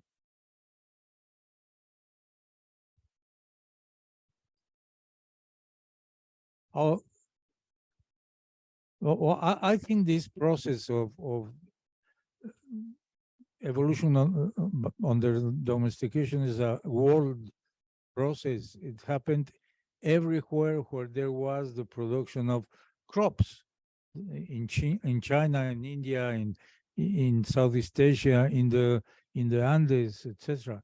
The thing is that I don't know of any place where this process has been really taken as the model to continue and use the obviously the generations who have inherited this knowledge to really incorporate them in the decision making of the countries. Certainly not the case in Mexico. And I don't know of any other in Latin America.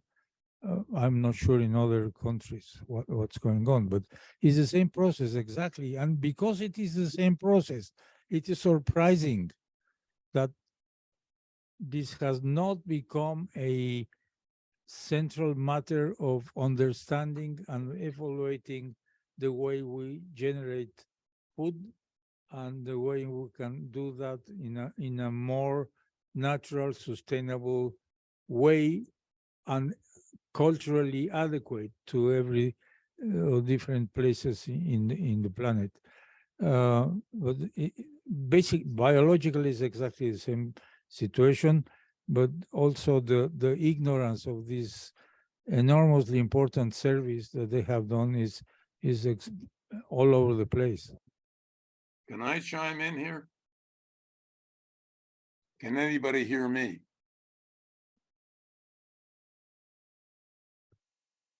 Can I say something? I'm Chris Field. You elegantly explained how beautifully attuned small-scale agriculture can be to thousands of years of climate history. But now we're in a different climate, and it, in many places, shifted sufficiently so that all these cultural and ecological and agronomic practices no longer work. And what are some of the strategies that might be mobilized in order to reconcile the traditional ecological practices with the new climate? Yeah, thank you for the question. And that's certainly the case, that a lot of the traditional practices are not working, and the farmers are realizing that, especially things that have to do with the timing or the varieties that people are using and things like that. And that's why one of the important reasons why traditional knowledge has to go hand in hand also with the science of agroecology, no? And so the combination of those two things, I think, is a very, very powerful combination. And one anecdota related to that is the Zapatistas, which is a group of indigenous people in Mexico, southern Mexico, that basically had an uprising, took over the town of San Cristobal, Ocosingo, various cities in the southern part of Chiapas, and then established their own communities. They had this science conference a few years ago. And you will think, well, this is a group of indigenous people, and they're calling on scientists from all over the world, all sorts of sciences, not just ecological, but physics and chemistry and this and that. And one of the reasons they explain what motivated them to do this, and one of the main motivations was climate change, is changing the climate in such a way that our traditional knowledge is not working as well as it used to work. So we need help from scientists. And we want to work hand in hand with scientists to figure out, what are more resilient systems that we can develop. So I think that that's an important component, not the science. But the other thing is that many of these systems are more resilient to climate change. No, so for example, just to mention one that I'm very familiar with, the coffee agroforestry system. By having the shade trees there, it basically buffers against climatic extremes. And so when you have a traditional coffee system with a lot of shade trees and all that, that system is more resilient than a monoculture, a coffee monoculture. And so you have these systems that are more diverse that also can be more resilient. Not all of them, but it does offer certain resiliency. Paul is desperate, trying to disappear. Paul, I know that No. you have to go now. No, but I wanted wanna to have- say, I wanted to have chap the last in. word before you disappear. Yeah, because I want to emphasize the importance of what Jose was just talking about. People relax because there's a seed bank in Svalbard Island in the Arctic, which they think is saving the genetic resources of the planet, which is nonsensical. What it's doing is selecting for plants that do very well with their seeds frozen. And it's selecting a very special strain. We tried to persuade industrial agriculture to governments to subsidize industrial agriculture to not use the most productive strains everywhere, but to vary their strains. Peter Vitusik and Roz Naylor and I went to Erie to try and convince them to help us get funds to look into the preservation of rice relatives, rice being one of our most important crops, and rice relatives incredibly important for being able to keep it up with climate change and so on. So I just want to emphasize it's another aspect of what everybody in the world ought to be aware of. That is the genetic resources for crops, for our foods, and they aren't. And thank you for listening to me. It's been a wonderful thing, and thank all of the speakers for showing what Stanford should be teaching.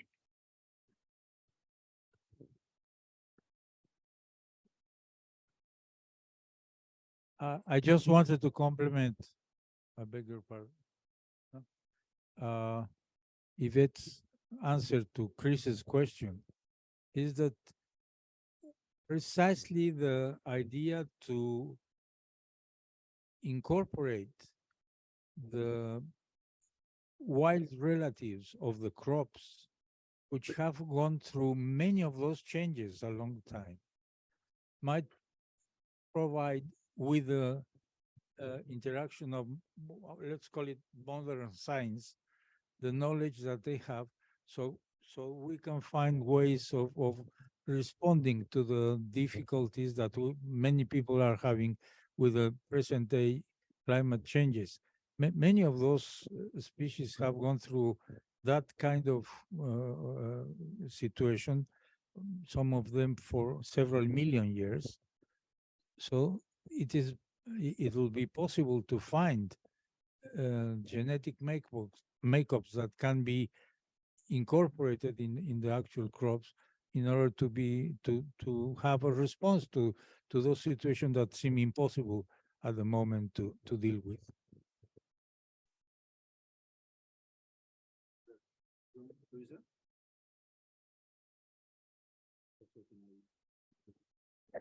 Suri has a question for Yvette.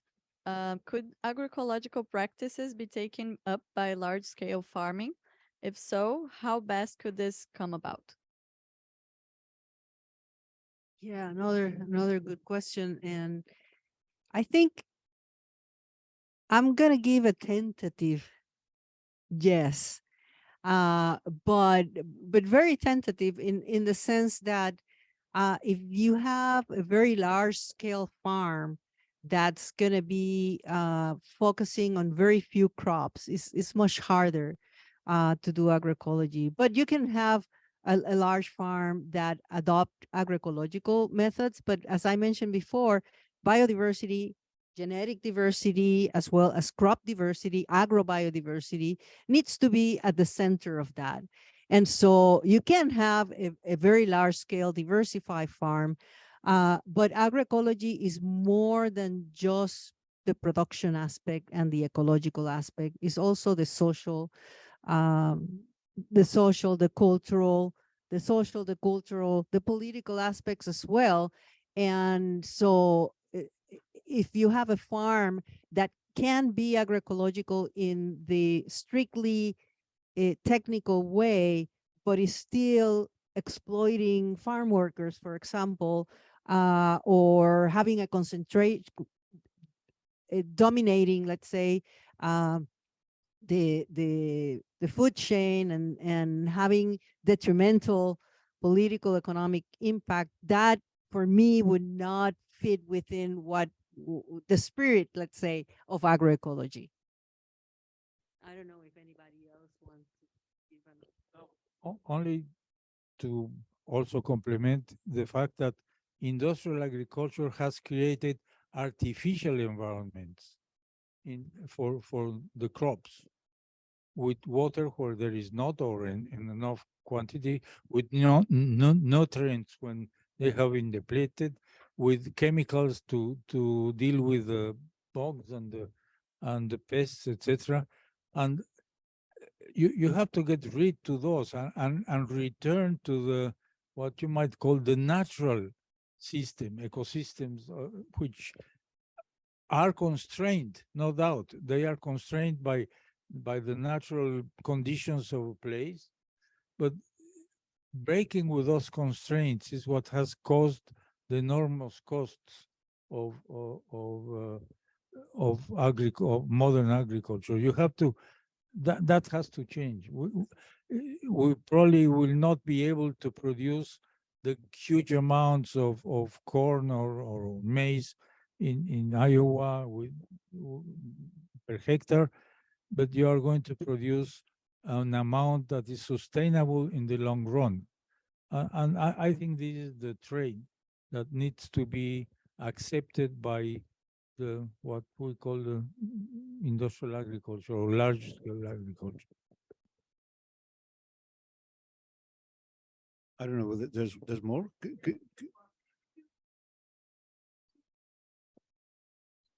Okay, that's okay. Yeah. So this question could be addressed by Zach and Liz. How can we create more awareness and spread this information to more people? How much impact can consumers have versus how can actions of big scale companies be held accountable?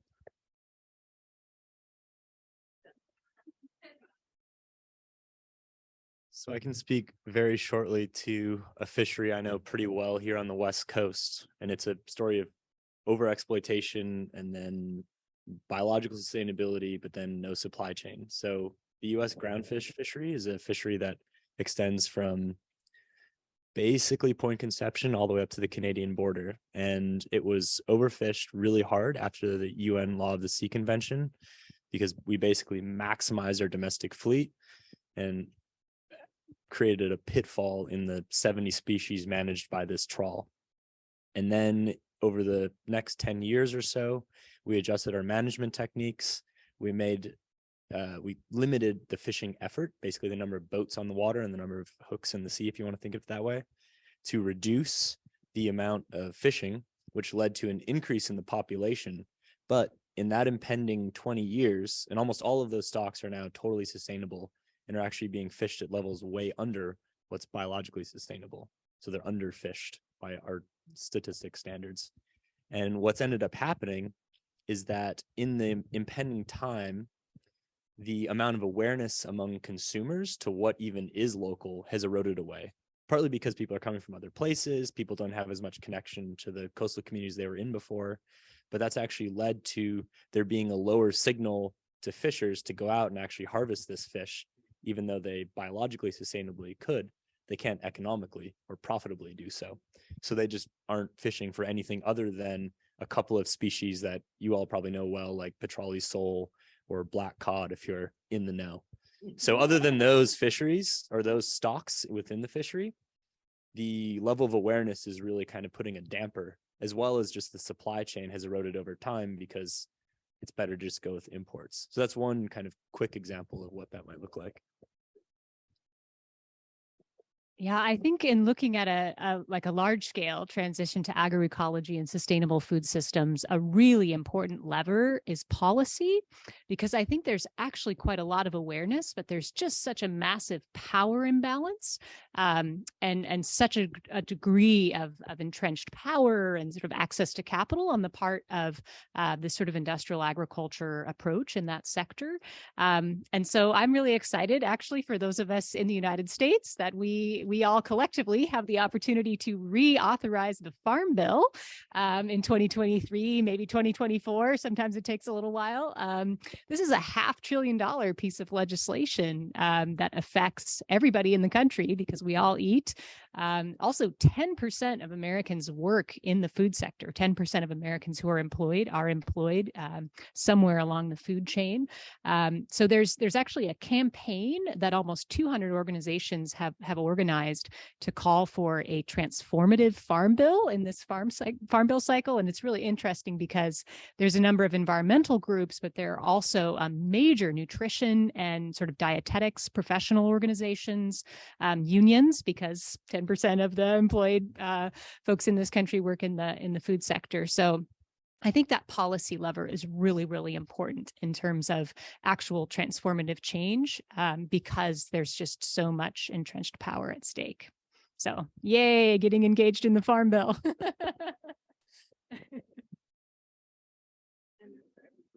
I will just add the consumer, because I think the question mentioned something about consumers, and we are all consumers. So consumers can have a very strong power. And I think that consumers have had some, influence in pushing a little bit toward more sustainable food systems, but not enough. Not enough. And we need to get the word out there for people to become more aware. And as consumers try to keep pushing the system to be more of a transformational system than just, kind of tweaking around and enhancing it a little bit here and there.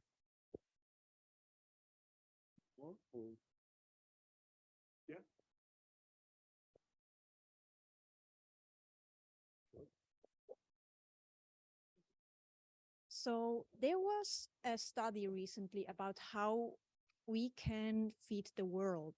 And I remember there was the fact that organic agriculture would be able to feed the world if the world would change their eating habits.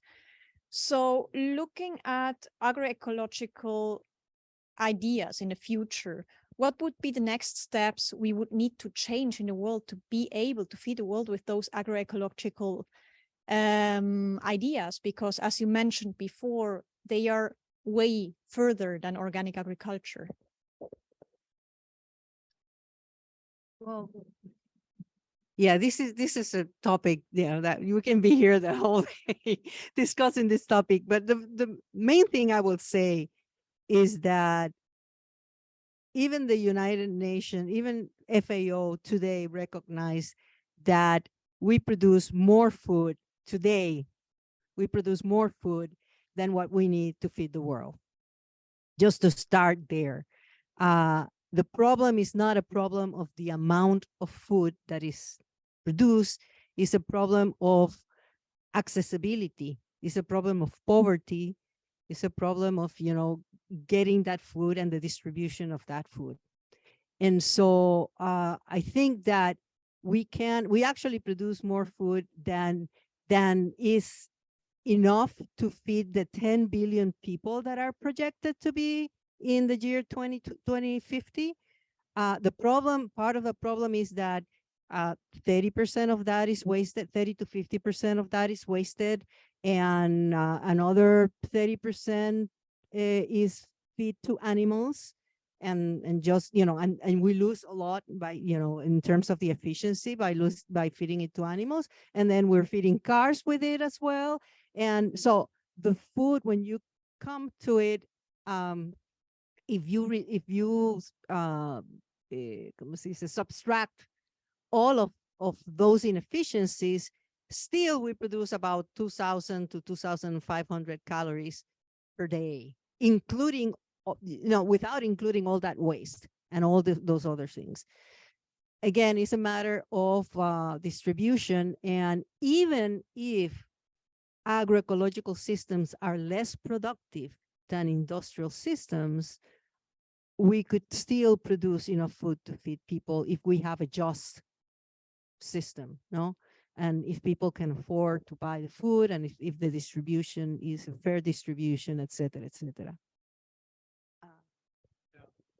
Mostly one of the big elements that has to do with the distribution and the loss is the speculation with food.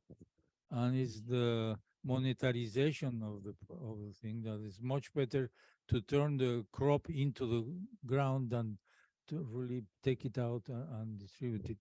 And that's the beauty of reducing the production to the small farmers, because that will not, I hope, I am not going to see that, but I hope it's not going to be prostituted, sorry for the word, by the monetarization of these things, but by the production in communities that feed themselves, that self-sufficiently eat, and then the problem is going to be like that. In that study that we published in the Royal Society, we estimate that the present day population of campesinos can feed easily with a little support in a bit more of fertilizer or things, almost all the country with maize, all the people who eat maize. I mean, it really, you ask why on earth the government is not understanding this. There are their official figures, not our figures. So I think these are problems that finally go down to something that is enormously complex, but is on the bottom of the way we are doing things. It's an ethical problem. It's an ethical problem with the planet, but it's also an ethical problem with the congenerous human beings of the same Homo sapiens species. And we don't consider ourselves Homo sapiens, and we have congenerous colleagues of the same species, but races, religions, nationalities, borders, etc. And that needs to change, but I don't think that's going to change easily. I mean, slavery took several thousand years to be recognized as something that cannot be accepted just 200 or 300 years ago. It's one of these problems that we have to attack in a different way, for which no educational system prepares people to think along those lines. Not in the primary school, not in secondary school, and certainly not in universities. And I agree very much with Paul with that universities ought to be the places to start sparking this change in education. What do you think the ends or unends to the road less traveled you mentioned is or could be to anyone? Thank you. So Rachel Carson talked about the road less traveled, and I think she was referring basically to alternative agricultural systems. And her focus was on pesticides. So, but not just pesticide, but a lot of her work was oriented toward the impacts of pesticides as toxics that were accumulating in the environment. So I think that she was referring to systems of agricultural systems that don't use a lot of pesticides and are more ecological. For me, the road less traveled refers to the agroecological systems that I mentioned before that are diverse, as well as reduce the amount of inputs, toxic like pesticides, as well as industrial fertilizer, et cetera, et cetera. So it's mostly, that kind of agriculture, but incorporating also an important, fairness and justice component to it, not just the technical aspect.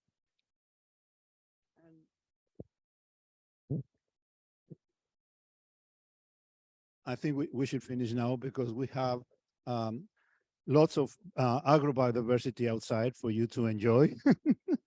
There's not going to be caviar ni champagne, unfortunately, this time, but there's going to be some nice agrobiodiversity here. Before we go, I wanted to express my thanks to the students who participated in the organization of this event, Chinmay, Luisa, and Marta, and the rest of the students in the Dirzo Lab. And I'm so thankful for your presence today, and I want to thank the speakers as well. But I want to mention before they go that there's many reasons to celebrate for us to have these amazing speakers, because all of them have additional things that are not mentioned in their introductions. We did not mention the introductions. For example, Zach got married about 2 weeks ago.